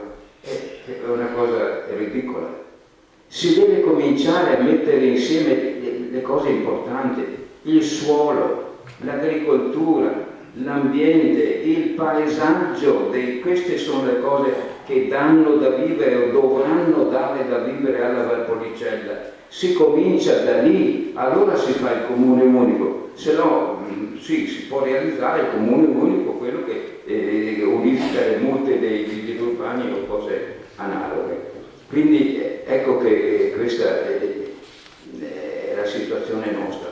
Non dimenticando una cosa, che in Valpolicella siamo 365 abitanti per chilometro quadrato. In Italia la media a densità demografica non è 365, è 200. Se noi costruiamo ancora quelle case che vi ho detto o quelle che vogliono costruire vicino ad Albizzano secondo i progetti dei sindaci di questi comuni qui, di Negara o anche di Sant'Ambrogio o di San Pietro in Cariano, eccettuato Marano è molto diverso, e pur avendo la cementeria in casa, non dimentichiamolo. Ma noi allora ci troviamo di fronte a una situazione di questo genere, cioè una sola popolazione che ha bisogni, necessità, che inquina, che disturba, che distrugge, senz'altro. Quindi il consumo di suolo va drasticamente ridotto, come hanno fatto a Marano. Hanno previsto a Marano 200 abitanti di incremento nei prossimi 10 anni, 200, cioè 20 all'anno. E abbiamo fatto le nostre osservazioni anche pesanti su certi altri argomenti, ma diciamo che le abbiamo fatte anche volentieri. Prego Amadio di arrivare alle conclusioni, siamo in conclusione. Va bene Francesco, dirò ancora poche cose. Allora, a questo punto cosa ci resta? Dobbiamo fare qualche cosa? Dobbiamo chiedere qualche cosa? Certo, dobbiamo chiedere qualche cosa. Dobbiamo chiedere alla Regione di guardare quelli che sono questi programmi che va stringendo proprio lei. Bisogna chiedere una grande attenzione ai piani urbanistici che deve ancora approvare, un aiuto per realizzare questo piano intercomunale. Ma c'è anche un'altra cosa da dire, che la Valpolicella la dovete difendere voi. È l'opinione pubblica della Valpolicella che ha una grande forza. Voi avete in mano un'arma tremenda, è quella del voto. Eleggete le persone che vi garantiscono la conservazione della vostra terra. Invitate tutti e siate voi stessi, come lo sono io, umile, vicino alla terra. Questa è la cosa che ci interessa di più. Se noi riusciamo a convincere ciascuno di noi a darsi da fare con la parola e con l'esempio, educando quelli che sono più giovani di noi, nel caso mio sono tutti più giovani, ma noi avremo il modo di ottenere qualche cosa. Se noi continueremo invece a guardare la televisione da spasso, a girare la nostra macchina, probabilmente otterremo molto poco e con grande fatica. Non dimentichiamo, tra le cose che ieri abbiamo chiesto al vicepresidente della nostra regione, abbiamo chiesto di darci una mano per vedere se non si può attuare una metropolitana di superficie, cioè un autobus che parta da Sant'Ambrogio o da San Pietro diretto a Verona, pagando un biglietto come si paga in città. Allora, e con parcheggi scambiatori. allora noi ridurremo il traffico, educheremo la gente a usare l'auto quando serve per fare qualche cosa e avvieremo un momento di un miglioramento nella nostra qualità della vita. E scusate se ho parlato di più o di meno, perché questo argomento meriterebbe di essere trattato con maggiore profondità, approfondendolo, insomma, ma la parola mi sembra che è a voi adesso, no Francesco? E quindi vi ringrazio per avermi...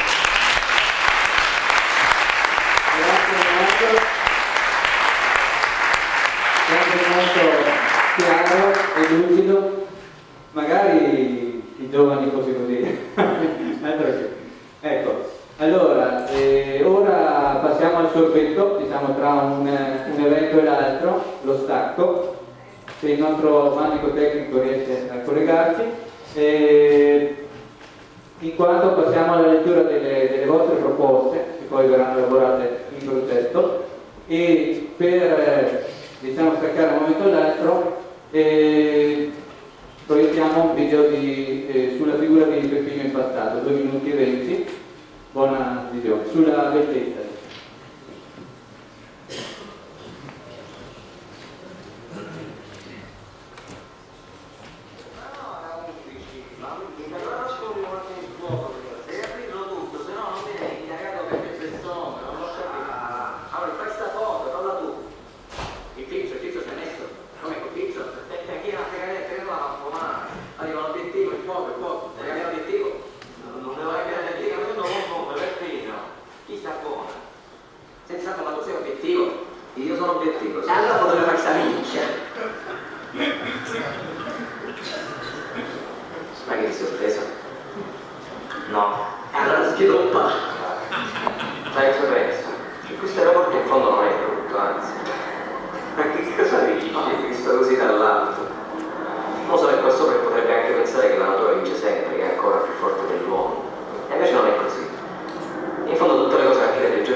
La bellezza e l'amore, se ne parla gran poco ultimamente, ma è da lì che scende tutto il film, ma in fondo sono parole vere tratte dalla vita reale di Impastato.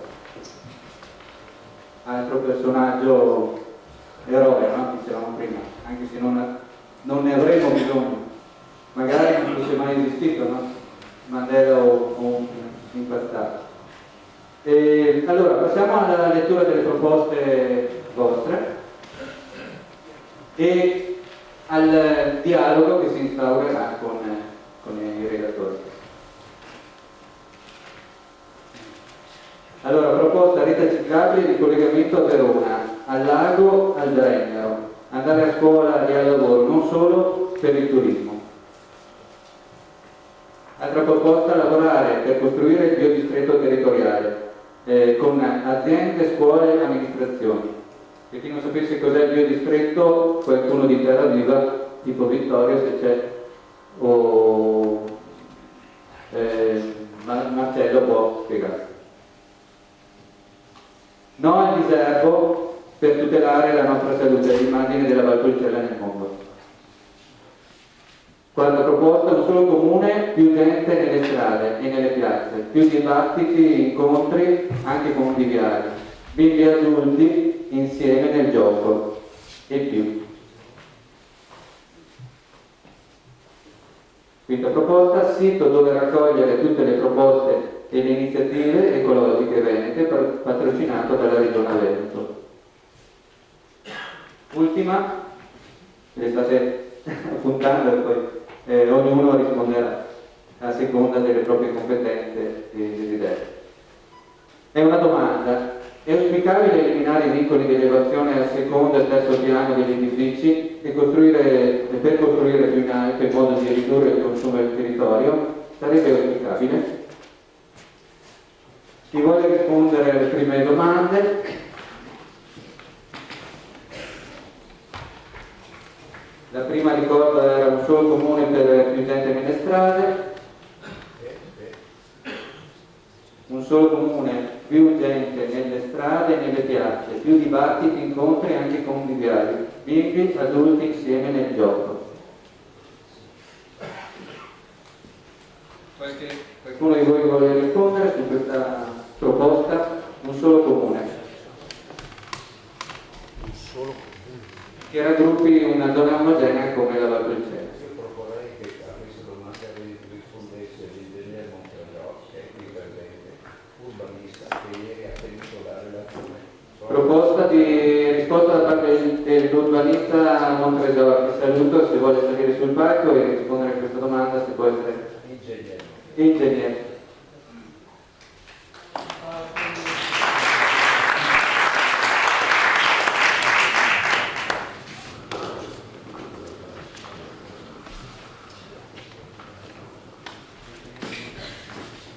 Buonasera a tutti. Vedete un po' la sprovvista. Abbiamo parlato ieri con l'assessore Rozzato, certamente è un'esigenza che sia una pianificazione, come ha parlato anche Matteo, a livello sovracomunale. Questa in realtà poteva essere fatta perché anche con l'attuale legge urbanistica, che è la legge 11 del 2004, vi era in realtà la possibilità per i comuni di fare dei piani intercomunali. Non vi era nessun obbligo, il risultato è che in Valpolicella nessun comune ha pensato di ragionare in quest'opera. Quindi diciamo c'è ancora la possibilità di avvenire in questo modo, bisogna essere convincenti con le amministrazioni. Un altro modo che potrebbe essere interessante da questo punto di vista, non so se tutti sappiate che la Regione sta lavorando un nuovo piano territoriale provinciale, un piano territoriale regionale che avrà anche valenza paesaggistica. Allora il tema del paesaggio e dei rapporti con l'urbanistica e la pianificazione è un tema che riguarda molto da vicino tante parti del Veneto, ma credo che la Valpolicella in particolare, e anche le recenti polemiche che ci sono state per alcune proposte che sono nei parti e nei piani di interventi che stanno o sono in iter comunque di approvazione, credo che sarebbe una bella idea. È un'occasione importante e diciamo che ci possono essere proposte per migliorare la situazione. Io ieri parlando con l'assessore Tozzato ho sottolineato che anche questo piano territoriale che è stato adottato peraltro dalla Giunta, che in questo momento è in iter diciamo, di osservazione, che prima o dopo si spera verrà anche approvato.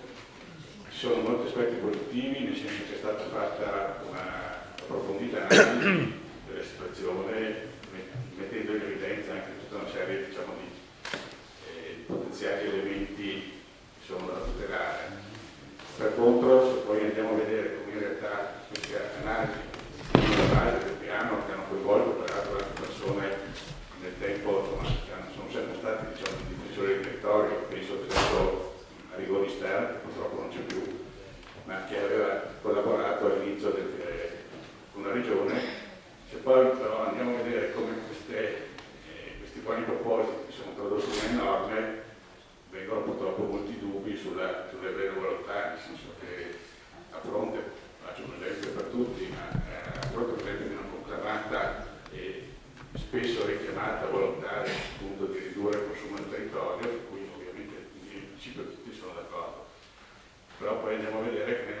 norme si dice anche, per esempio, che un comune può inserire le nuove zone residenziali e industriali purché dimostri di aver già sfruttato almeno il 60% delle aree già presenti nel piano regolatore.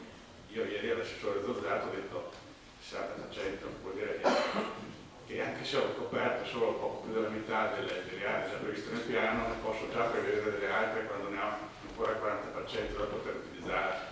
Lì ci dovrebbe essere scritto il 100% o il 95%, perché se no finché continuiamo a proclamare da una parte che bisogna intervenire sull'esistente, bisogna recuperare, rigenerare, questo va sicuramente bene, però se nel contempo continuiamo a offrire un'alternativa di nuove espansioni, di nuove costruzioni, è purtroppo difficile pensare che si intervenga seriamente e in maniera diffusa sull'esistente. Continueremo anche a fare degli interventi spot, come purtroppo a mio parere questo piano casa, questa terza edizione del piano casa, che per carità ha portato anche qualche miglioramento per i singoli interventi che possono essere stati fatti, però non ha aiutato, tanto è vero che ben poche sono state a fronte, diciamo, di si leggono sui giornali delle cifre per cui sembrerebbe che il Veneto è stato una delle regioni d'Italia in cui il piano casa è stato più utilizzato. Può essere in termini di numeri, però ha riguardato per sempre piccoli interventi di ampliamenti di singoli edifici, che per carità saranno anche migliorati dal punto di vista energetico, dal punto di vista sismico, però non ha avuto certamente successo, per esempio, nello spingere nel recupero delle periferie urbane o comunque di isolati un po' più ampi, che hanno bisogno sì di un recupero edilizio, ma hanno anche bisogno di un recupero sociale in termini urbanistici. Allora, credo che il sport come il piano casa daranno anche qualche lavoro in più alle imprese, e questo posso capire che in un momento di crisi, diciamo, ci sia anche una richiesta in questo senso, però è la negazione dell'urbanistica e della pianificazione, cioè un modo di fare urbanistica che vive di momenti isolati che non sono letti in un contesto generale. Quindi io credo che ci voglia un ripensamento, e essendo io uno che si è occupato da tanti anni di urbanistica, ovviamente mi ci metto dentro, nel senso che purtroppo tutti noi, come diceva prima Madio, non è che il Veneto e la Valpolicella sia fatta dagli edifici abusivi, è fatta dagli edifici che sono stati fatti in forza di una programmazione urbanistica che permetteva il caldo. Però credo che siamo arrivati a un punto in cui si debba tornare indietro e fare una riflessione seria. Di solito si dice che nei momenti di crisi si dovrebbe anche riflettere con più serenità. Credo che siamo in uno di questi momenti.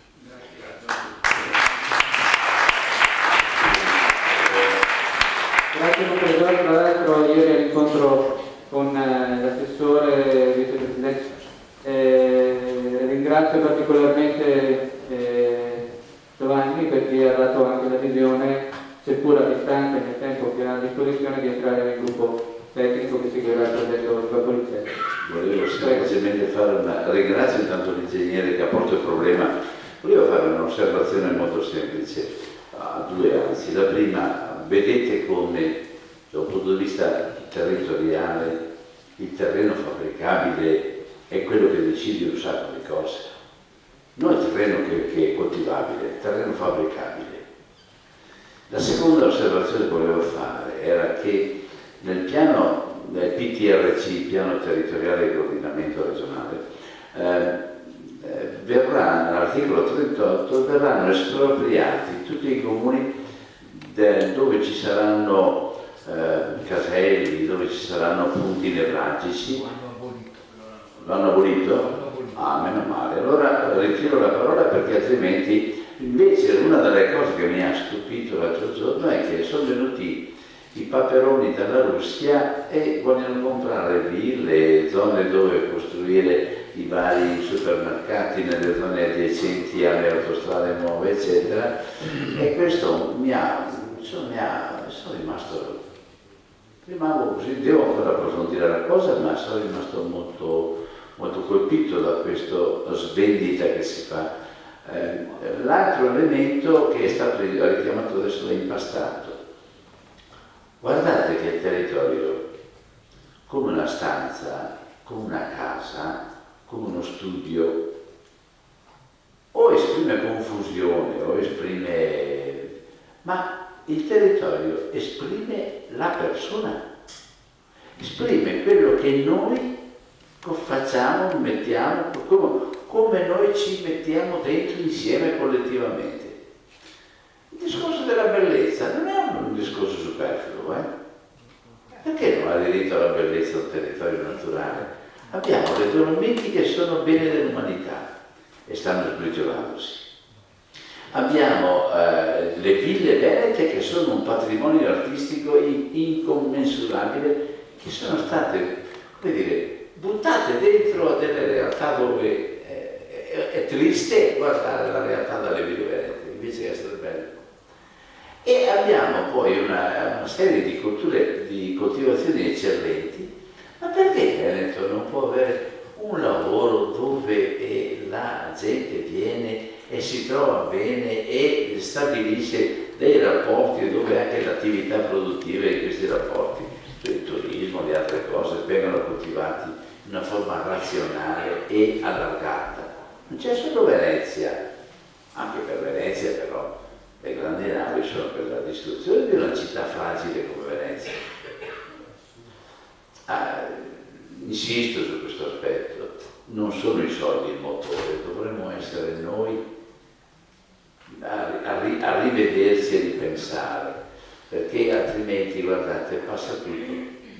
E quello che mi ha colpito in Regione, io sono stato ricevuto in Regione, quello che mi ha colpito è che non si accetta l'emergenza terra e non si accetta l'emergenza Veneto per quanto concerne la produzione in vista della vita e quindi l'autonomia alimentare e le altre cose.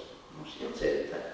E quindi quello che è deciso, si fa. Ma se distrugge ancora, se riduce ancora, si fa. Io su questo c'è un pericolo, vedete, che avremo nel Veneto delle cose eccellenti come esperienze, perché ha ragione in positivo Maurizio Parlante, bisogna fare in positivo le cose, non basta denunciare le cose che non vanno. Però io vi dico francamente, se le cose vanno avanti così, ho paura di trovarmi con una regione con una serie di esperienze straordinarie di persone che acquistano un atteggiamento diverso di responsabilità di fronte al pianeta e di fronte anche all'ambiente dove si trovano, ma è una regione che è stata devastata. Guardate che gli interventi di cementificazione sono irreversibili. Grazie Albino, grazie. Passiamo alle domande, se no togliamo spazio alla questione.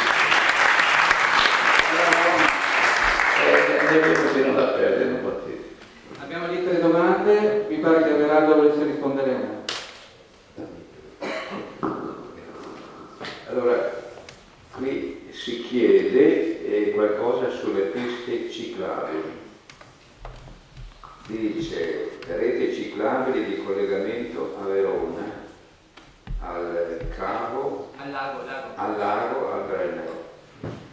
Ecco, allora, fra le richieste di ieri c'era proprio una che riguardava un aiuto per realizzare finalmente una rete di piste ciclabili completa in Valpolicella, cioè non dei pezzetti ma tutte collegate una all'altra, passando su vecchie strade bianche generalmente, dove poter far sorgere, far crescere un turismo di gente qualsiasi, insomma, di gente come noi, che non va in cerca dei grandi hotel o cose di questo genere, ma si accontenta, anzi si diverte a passare in mezzo alla natura, in mezzo all'area coltivata, ai frutteti, che si ferma a fare qualche cosa, cioè a comprare qualche cosa nelle corti dei contadini,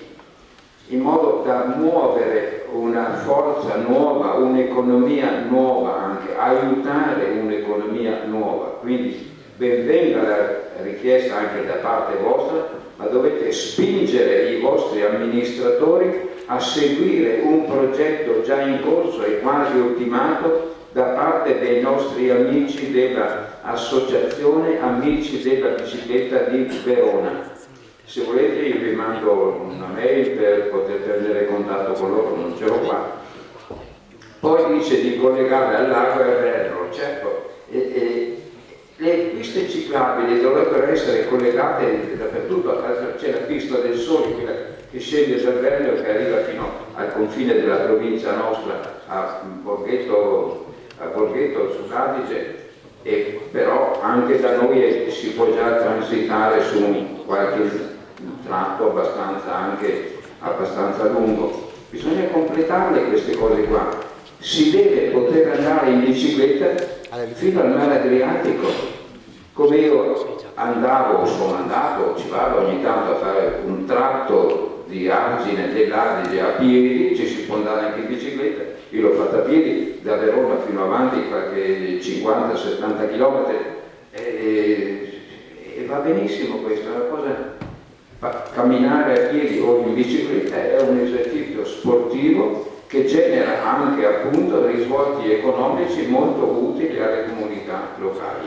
Quindi datevi anche da fare, chiedetelo a chi vi amministra.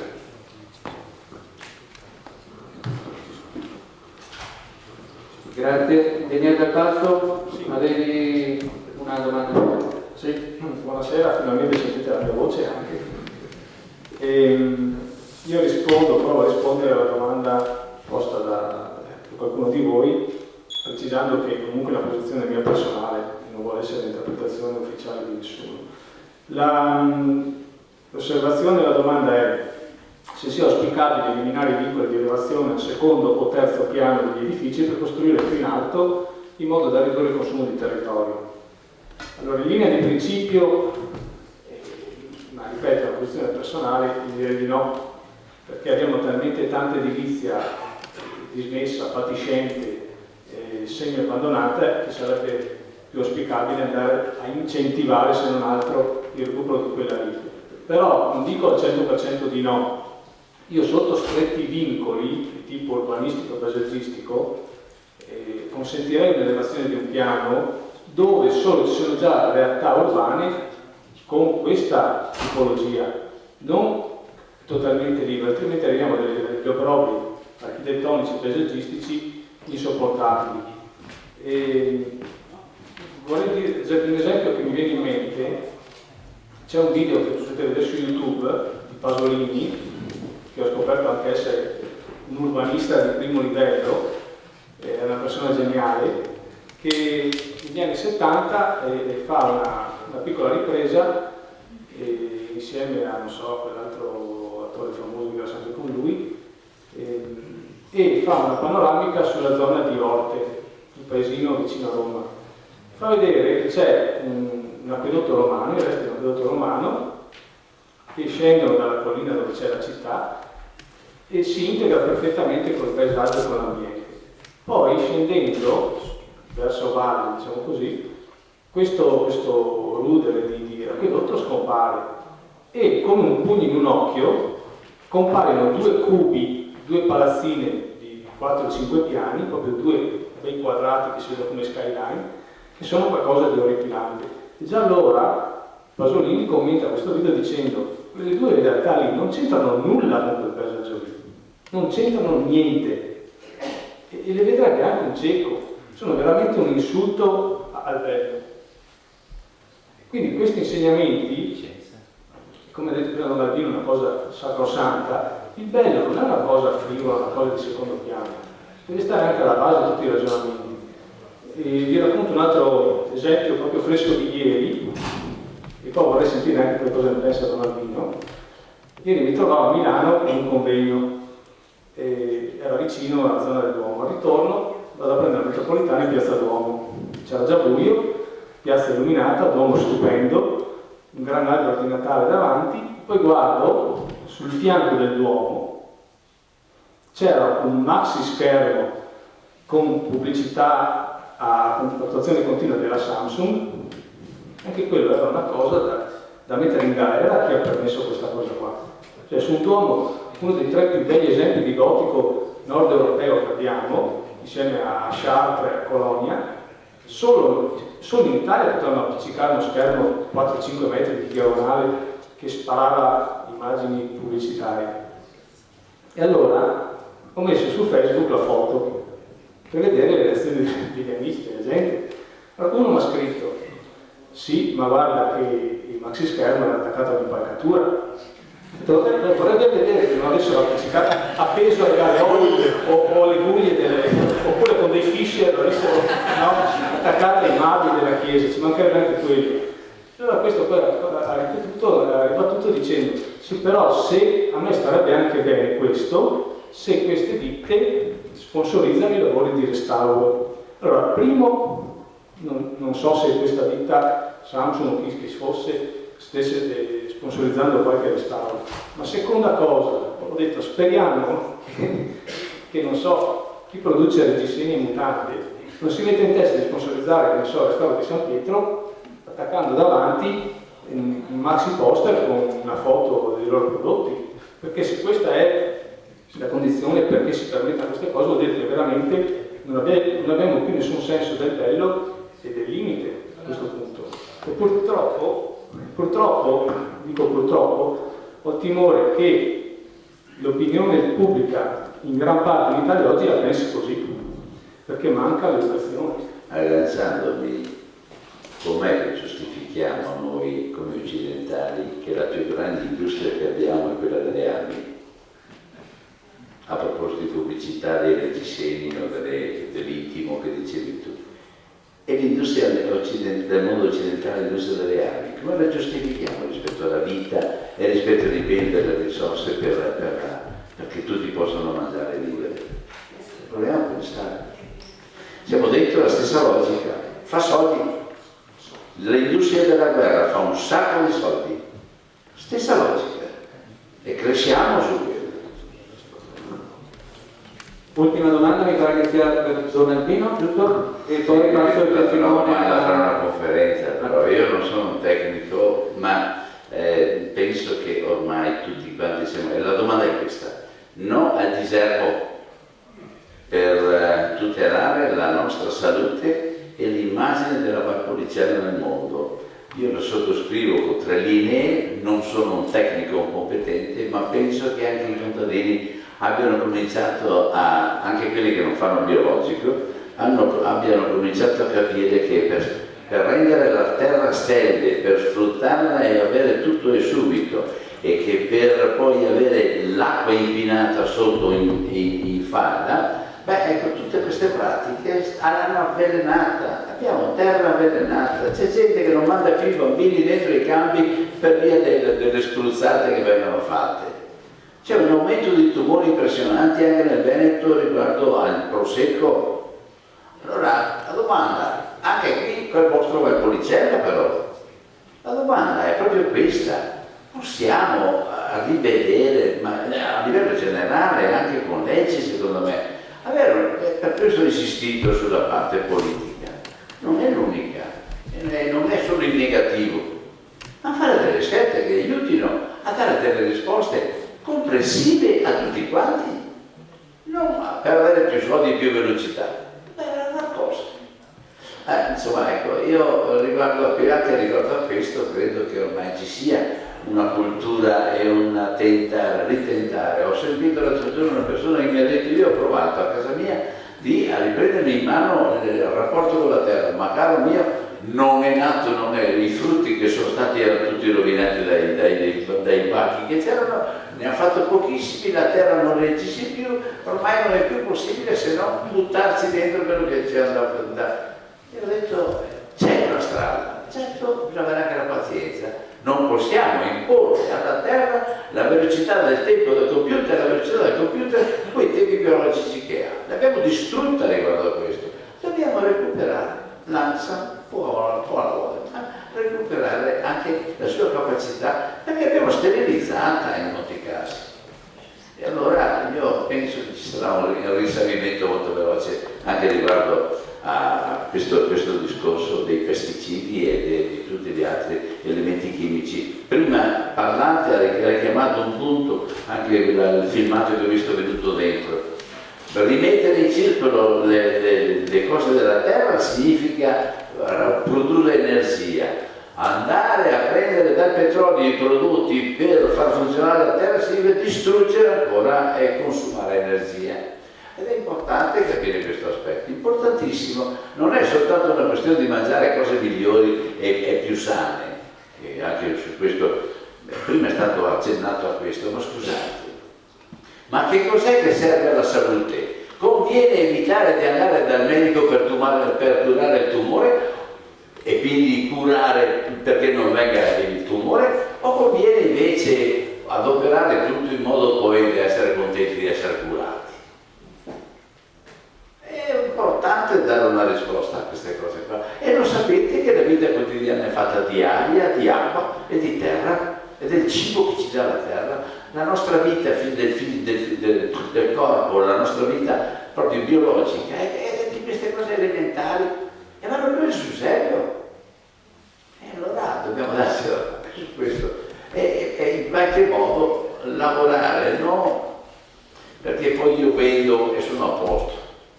Lavorare perché viviamo insieme con tutti gli altri.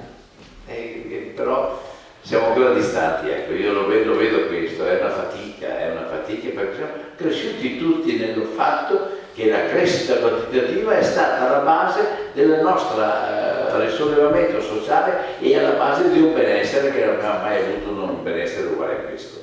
E abbiamo pensato che potevamo andare sempre in salita, non è più così, dobbiamo rivedere l'atteggiamento e questo non è un tornare indietro, è costruire comunità, anche facendo fatica, ma è costruire comunità e intessere rapporti diversi anche fra persone oltre che con la terra, e questo ne abbiamo bisogno, quindi ci lavoriamo dentro, io lo vedo positivamente, questa è una fatica necessaria, non c'è niente senza fatica, senza impegno, a meno che non vogliamo neanche stare dentro la logica delle cose mafiose, scusatemi, perché la criminalità organizzata va dove ci sono tanti soldi. Il Veneto è pieno di soldi e siamo pieni di criminalità organizzata e hanno i legami. Guardate, io ho qui una carta e vi potrei leggere in fila uno dietro l'altro, 16 organizzazioni.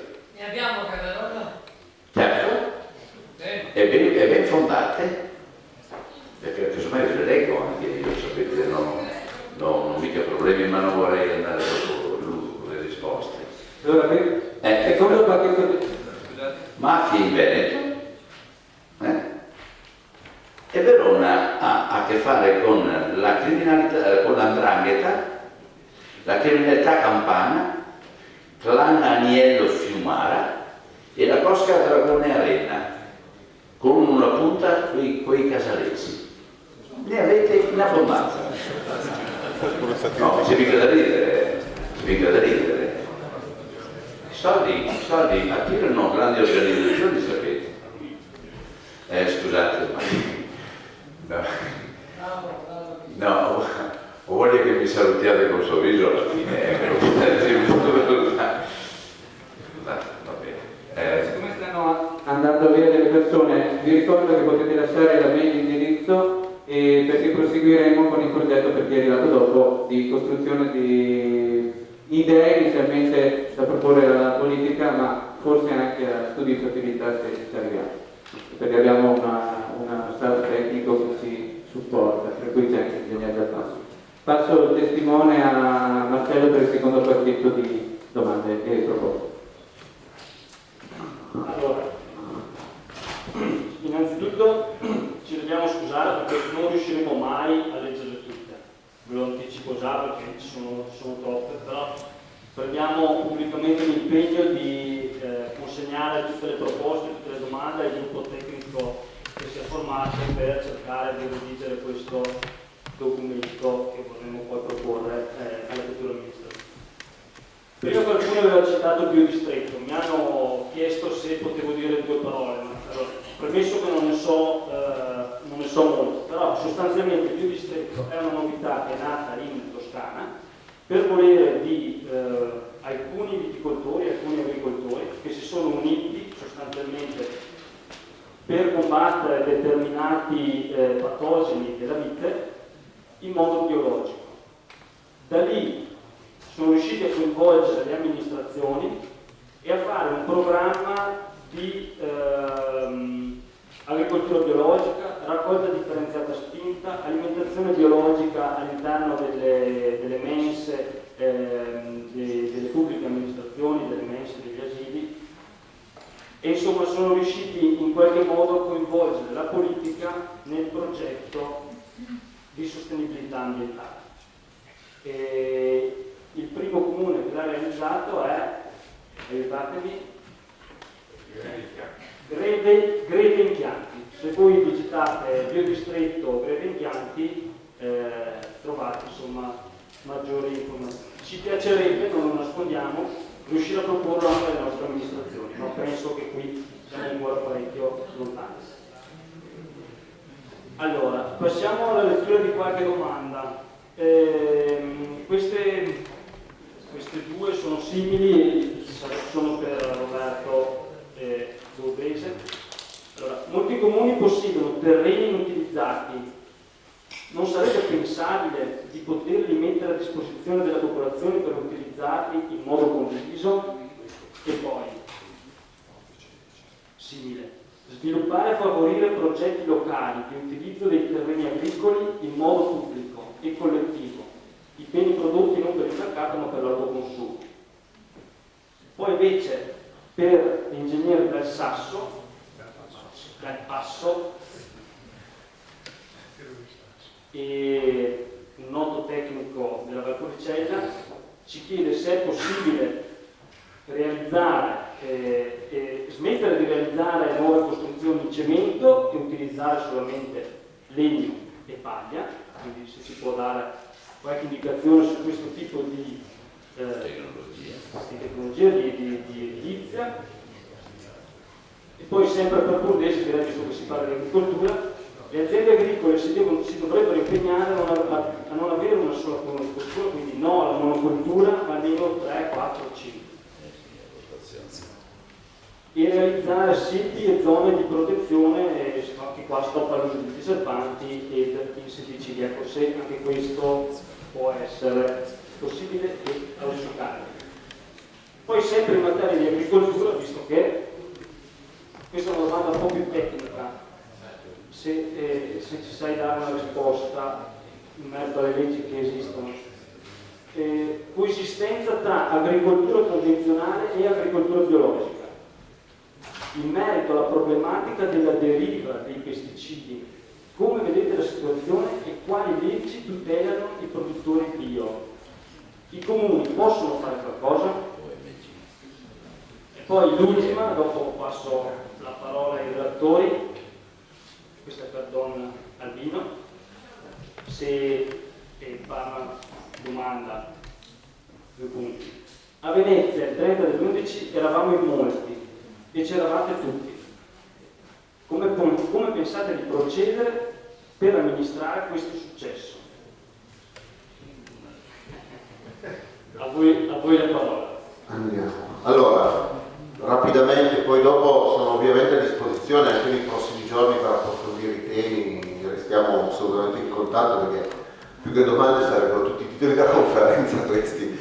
Allora, il biodistretto, dico una cosa, è a Greve Impianti come comune, ma è un territorio, sapete che in Toscana i comuni sono molto grandi, è il territorio di Panzano Impianti, che diciamo sarebbe una frazione di Greve, qui sarebbe un altro comune probabilmente. È davvero un'esperienza bellissima, hanno fatto un grande lavoro e allora qual è il segreto? Che un gruppo di vignaioli, di viticoltori, hanno deciso di rinunciare alla chimica, hanno investito in ricerca, perché voi sapete di ricerca in agricoltura c'è bisogno, ma ce n'è sempre di un certo tipo, è difficile trovare di un altro, e sono stati loro il motore di questo cambiamento che adesso coinvolge tutto il territorio. C'è un'amministrazione a Greve Impianti che è anche molto sensibile, molto attenta, la regione voleva costruire un inceneritore, il sindaco si è opposto, via discorrendo. Quindi la cosa che vi consiglio di fare è di andarle a trovare. Andate a trovare il sindaco di Greve e i viticoltori di Panzano Impianti, che è questa frazione, questo enclave, diciamo così, che è veramente virtuosa e di cui si parla molto. Sto andando anche in giro per l'Italia a raccontare l'esperienza perché sono cose che devono contaminare altre storie. Per rispondere alla questione dei terreni dei comuni e degli orti, mi rilaccio un attimo alla questione della bellezza. Allora, quel discorso che avete sentito nel film da Boccaccio che interpreta Peppino Impastato, che poi abbiamo ripreso qua. La bellezza. Allora, ci siamo dimenticati che la bellezza è un diritto di tutti e che la bellezza è intimamente legata alla nostra salute anche. Cioè, se noi viviamo in posti brutti, soffriamo psicologicamente, stiamo male, soprattutto se il posto in cui siamo nati diventa brutto, c'è una sofferenza intima che può addirittura portare a casi di depressione, e tra l'altro raggrupparsi in comitati, in gruppi per combattere, anche quando perdi la battaglia, è un po' già una cura, già solo perché, come dire, assieme se ne parla, si ragiona, però è importante che non pensiamo, perché c'è la crisi, come dire, ma non si può mica stare qua a pensare alla bellezza di queste cose. La bellezza del paesaggio ha un parallelo sul cibo, che è il piacere, e poi siamo messi peggio che con la bellezza, perché la nostra associazione Slow Food è nata per difendere il diritto al piacere per tutti. Ci prendono ancora in giro oggi. E no, ma c'è la fame nel mondo, cosa stiamo a discutere del piacere? C'è la crisi, e certo voi ve lo potete permettere. Ecco, questo è il principio della fine. Se rinunciamo all'idea che la bellezza e il piacere sono un diritto di tutti, abbiamo già perso. È fisiologico quando mangiamo che ricerchiamo il piacere. Mia nonna, con la povertà della sua condizione, come tutte le mamme e le nonne del mondo, quando c'era poco, inseguiva l'eccellenza, e tutta la gastronomia italiana di cui oggi ci vantiamo nel mondo nasce dalla fame, dall'esigenza di rendere grandi poche povere cose che avevamo. Guai se rinunciamo al diritto al piacere. Allora, cosa si deve fare?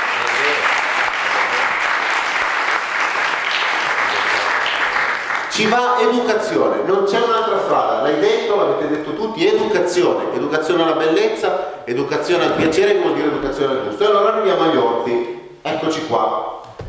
Noi dobbiamo disseminare il nostro paese di orti, quindi chi può se lo faccia a casa, ma dove non si può, chiediamo ai comuni di concederci questi terreni. Lo stanno facendo in tantissimi comuni d'Italia, stanno cominciando queste esperienze. Torino, che è una grande città, ha fatto un bel regolamento per assegnare terreni demaniali, mettendo anche i paletti, per evitare ad esempio che con la scusa che uno ci fa l'orto ci costruisca un capanno che poi dopo un po' diventa un'abitazione abusiva perché il terreno non è suo, ma poi sappiamo come va a finire, o perché siano coltivati in biologico. Stiamo promuovendo a Lucca la creazione di orti su terreni del comune. Stiamo andando a chiederlo al comune, stiamo promuovendo un po' presto, però ci siamo costituiti con un gruppo di vignaioli biodinamici. Pensate che nel territorio delle colline lucchesi metà delle aziende sono in biodinamica, e andranno loro a chiedere al comune di assegnare quei terreni. Loro come vignaioli faranno corsi a chi chiede l'assegnazione di questi terreni per fare la conduzione in agricoltura biodinamica di questi orti,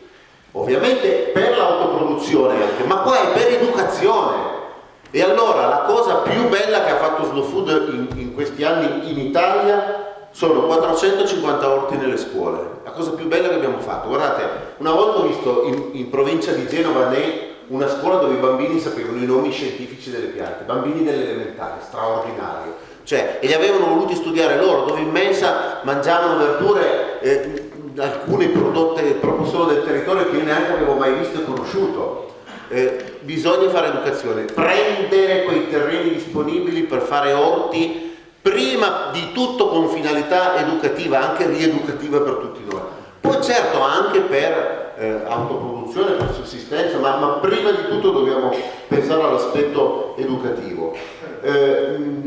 Tenendo anche conto del fatto, e qua ci realizziamo il discorso dell'energia di Maurizio Pallante, e quindi torno a quello che vi dicevo prima, dal cibo possiamo iniziare la rivoluzione e il cambiamento, anche sull'energia. Perché? Perché l'agricoltura è l'unico settore che da tutta la storia dell'umanità funziona in energie rinnovabili.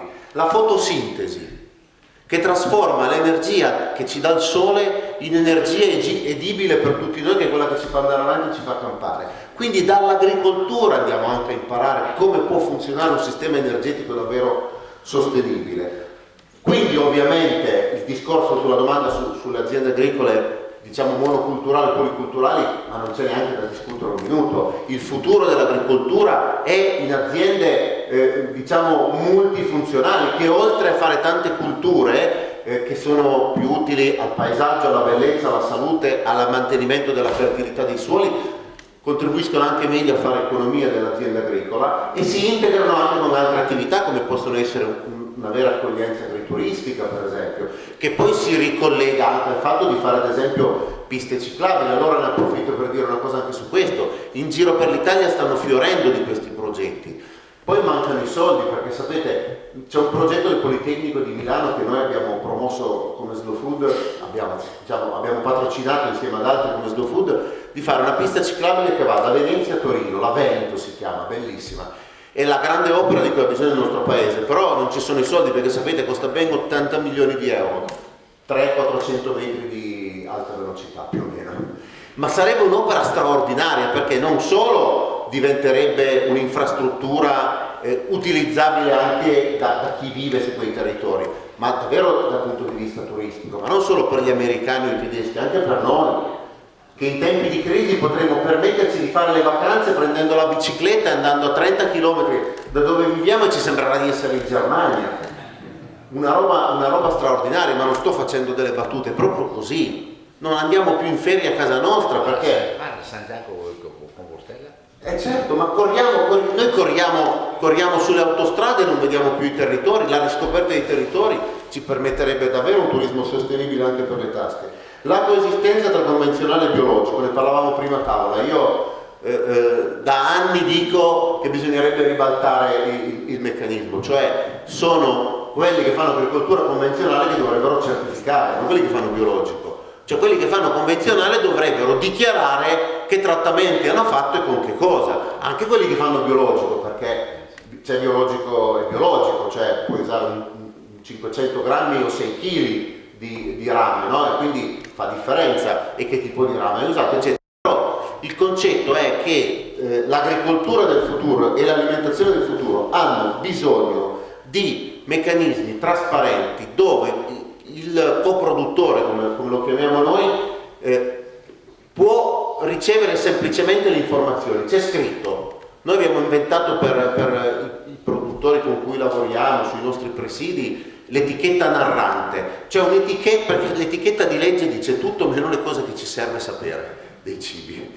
Allora noi abbiamo inventato un'etichetta dove diciamo le cose che secondo noi bisogna sapere, e compreso se è fatto in agricoltura convenzionale, quali trattamenti sono stati fatti, perché da un anno all'altro non sono gli stessi. Certamente in questo momento chi fa agricoltura biologica non è tutelato, cioè deve in qualche misura difendersi anche dai vicini, però se andiamo sui meccanismi normativi non ne usciamo più. Io credo che la cosa migliore sia davvero che chi è Panzano in Chianti, che citavo prima, torna come esempio. Chi fa già le buone pratiche deve andare a evangelizzare i vicini di casa, perché col buon esempio che si possano provare a cambiare le cose, facendo vedere, vieni a vedere da me, io faccio biologico e vieni a vedere che funziona a casa mia, che faccio prodotti più buoni, sono più contento. Io ho tanti amici che sono passati al biologico perché quando facevano i trattamenti dovevano chiudere i bambini in casa. Non è che sono passati al biologico perché, come dire, erano di animo nobile a differenza dei loro vicini, erano tutti uguali. Loro hanno dovuto cominciare, gli venivano le allergie oppure dovevano chiudere i bambini, poi dopo facendo il biologico hanno scoperto che era meglio, sono andati a raccontarlo. Qualcuno dice, vedi, quello è virtuoso, l'altro no. No, questo è un approccio sbagliato.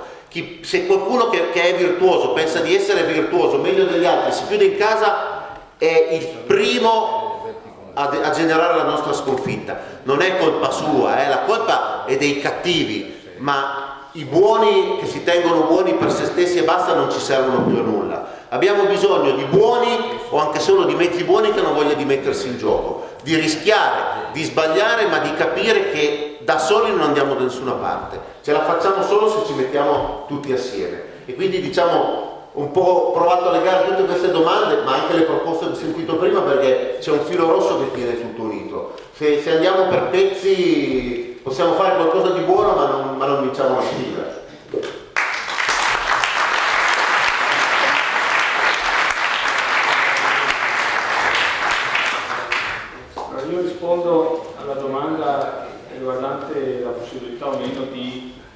diciamo, vietare o comunque abolire l'uso del cemento e utilizzare solamente il legno e la paglia per i nuovi edifici. Però prima di tutto per me penso che per cemento si intende tutto quello che è sia cemento che laterizio.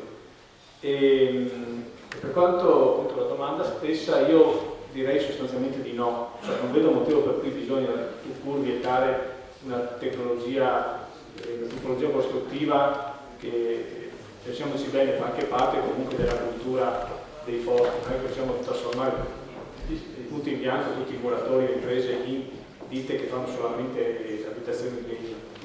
Però farei comunque una sorta di passaggio graduale o comunque un'incentivazione a un'edilizia che sia veramente bioedile e veramente sostenibile, cioè obbligando, non incentivando, obbligando a costruire d'ora in poi con sistemi, con materiali che siano il più ecologici possibili, che siano il più naturali possibili, venga il legno ovviamente, che è il principe, e mettendo dei paletti ben seri. Faccio un esempio, non so se qualcuno di voi qua in sala lo sa, ma il mondo del laterizio e della produzione del laterizio è un mondo molto sconosciuto, perché quasi nessuno va a incuriosirsi o a mettere il naso su come viene prodotto un blocco forato, un mattone. Io mi sono informato e ho scoperto delle cose allucinanti, incredibili. Per esempio questa cosa sarebbe una regola che si potrebbe imporre, cioè permettere solamente la costruzione, quando si parla di muratura, con materiali certificati come impasto, come materie prime di origine. Sapete che le fornaci sono autorizzate per legge a usare fino a una certa percentuale dell'impasto materiali derivanti da rifiuti e resti di incenerimento e resti di fonderia? No. Sappiate che lo si può fare per legge, ovviamente la fornace si guadagna 2 volte perché non deve pagare l'argilla vergine, il caolino proprio la materia prima, e quindi smaltisce questi rifiuti praticamente non pagandoli pochissimo, e quindi fa un prodotto che è perfettamente norma di legge. Per assurdo diventa un prodotto quasi migliore perché nel mattone ci sono metalli dentro, e quindi queste cose poi si ritorcono contro l'utente, perché questi prodotti, una volta cotti, sono infarciti di tutte le cose più schifose che possiamo avere come rifiuti, dall'amianto ai metalli pesanti, al piombo, a scorie di fonderia. L'inceneritore di Brescia produce e vende, e se ne vanta pure, un compound, no? Con un nome figo, che si chiama F1 o qualcosa del genere, che sono tutte palline che sono resti degli scarti dell'incenerimento, e lo vende alle fornaci. Allora cosa succede? Che la fornace fa il mattone forato, quando viene fuori dal forno voi non lo vedete mica com'è, perché voi quando andate a vedere un piazzale di un materiale, come dite materiali edili o di una fornace, vedete delle schiere lunghe centinaia di metri di mattoni che sono dal primo all'ultimo dello stesso punto di arancione, sono meravigliosi. Ci avete mai fatto caso? Guardate che quell'arancione lì non è il colore del mattone, è pigmento, è il colore che viene dato all'impasto per nascondere le porcherie che affiorerebbero sulla superficie. Trovereste dei mattoni bianchi, gialli, neri, a pois, verdi, trovereste dei mattoni di tutti i colori, perché sono pieni di queste porcherie. Siccome non si può vendere un prodotto del genere, lo si colora bene con un pigmento arancione, sono tutti belli perfetti. Poi questo mattone va in cantiere. In cantiere il muratore, ovviamente i guanti li usa. Allora, a mani nude il mattone viene preso, toccato, bagnato, ovviamente. Quando è bagnato rilascia molto di più le sostanze nocive, il muratore se le mangia tutte, quindi magari fra 20 anni, 10 anni il muratore ha qualche bel cancro, qualche bel problema, non so, dermatologico, e non sa a chi ringraziare per questo. E poi questo mattone però ve lo trovate in casa voi, e il mattone in casa voi probabilmente nel tempo un bel po' di materiale volatile lo rilascia. Quindi io comincerei a fare non tanto un divieto all'uso assoluto, ma una piccola un percorso di variazione certificando bene i materiali. Poi comunque la domanda mi sembra comunque non tanto diciamo pertinente con quelle che sono delle linee che abbiamo cercato di esporre stasera. perché è una domanda rivolta quindi alla nuova edificazione. Io cerco di riportare l'attenzione su quello che è il riuso dell'esistente. E per quanto riguarda il legno, è un materiale eccezionale per costruire. Vi ricordo che non è tipico dei nostri luoghi e non è una banalità. Sono tipologie costruttive che vanno benissimo in altri climi che non sono proprio quelli della pianura e tuttavia comunque ci sono adesso dei sistemi che si stanno anche evolvendo anche nel legno, stanno migliorando ancora di più. Se sapete ci sono due tipologie, diciamo, principali di costruzione con legno, a telaio e con dei sistemi che si chiamano X-Lam. Il telaio è un telaio in legno su cui si mette tutto un tapponamento con materiali in legno ed isolanti, e l'X-Lam sono pareti vere e proprie fatte incollando tante tavole, tanti strati, diventano pareti massicce che poi vengono isolate. Adesso stanno anche sviluppando delle reti stupendi che prevedono la costruzione di tutta la casa semplicemente ad incastro. Non c'è una vite, non c'è una colla, è solamente ad incastro. E sembra incredibile, eppure sono case eccezionalmente solide, antisismiche, e si permettono anche di fare appunto delle costruzioni totalmente salve. Però ecco, la risposta alla domanda era: io non vieterei per forza l'uso del cemento, assolutamente no. Grazie Del Basso.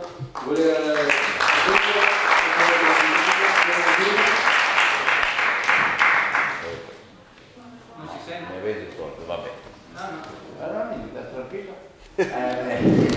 Volevo solo salutare per quanto riguarda sabato scorso, la manifestazione è stata bella, non perché si sono venuti dei fiumi di popolazione, mancano ancora i fiumi, ma è stata bella perché sono venuti tutti quanti i comitati, e il Veneto credo sia la regione a livello mondiale più ricca di comitati, vuol dire che le cose non funzionano tanto, ma dice anche che esiste una potenziale capacità di nuova partecipazione.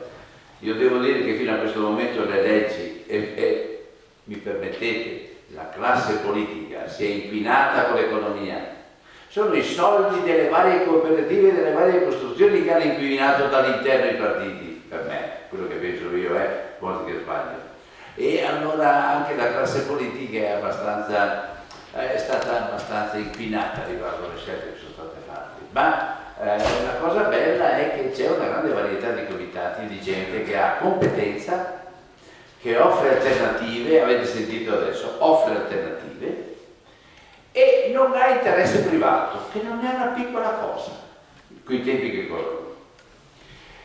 Per quanto riguarda il resto, io vorrei chiudere con voi anche con un pensiero, poi ognuno è libero, voi sapete che io sono anche un prete, e come prete mi si è rovesciato il mondo quando avevo scoperto che l'unico Dio è Gesù Cristo, che non mi ha presentato un Dio che vive isolato in un mondo per conto suo, ma è la nostra carne. Ma allora Dio è anche la nostra terra. Il rapporto che abbiamo di fede con il Dio di Gesù Cristo è un rapporto con un Dio mutilato, un Dio monco. La terra l'abbiamo esclusa, abbiamo ridotto tutti i rapporti fra di noi, è risolto questo, risolto tutto. No, la creazione è tutta insieme, la vita non è separabile, è tutta interdipendente.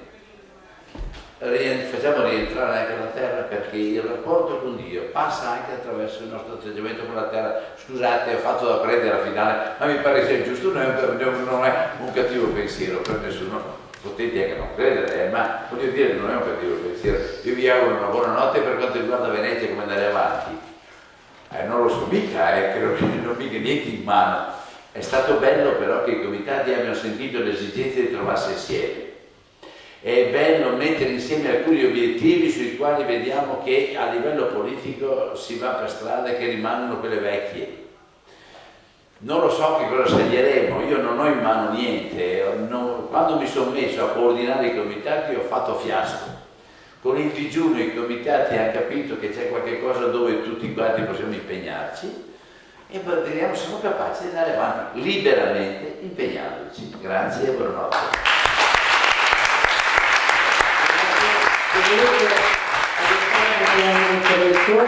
Intanto ringrazio i relatori, a partire da Gerardo Madio che è dello sito, tutti e quattro, e anche tutte le associazioni che hanno partecipato e che vorranno partecipare partecipare al percorso, da disegni a quaderno del paesaggio a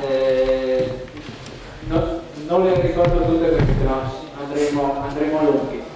L'appuntamento è il 16 di questo mese, lunedì tra 10 giorni, a Valgassara in piazza per proseguire nella progettazione di questo territorio. Queste sono le vostre risposte, vi ringrazio molto a nome di Terra Viva di MDS perché sono veramente tante e grazie della partecipazione che c'è stata stasera. Grazie mille.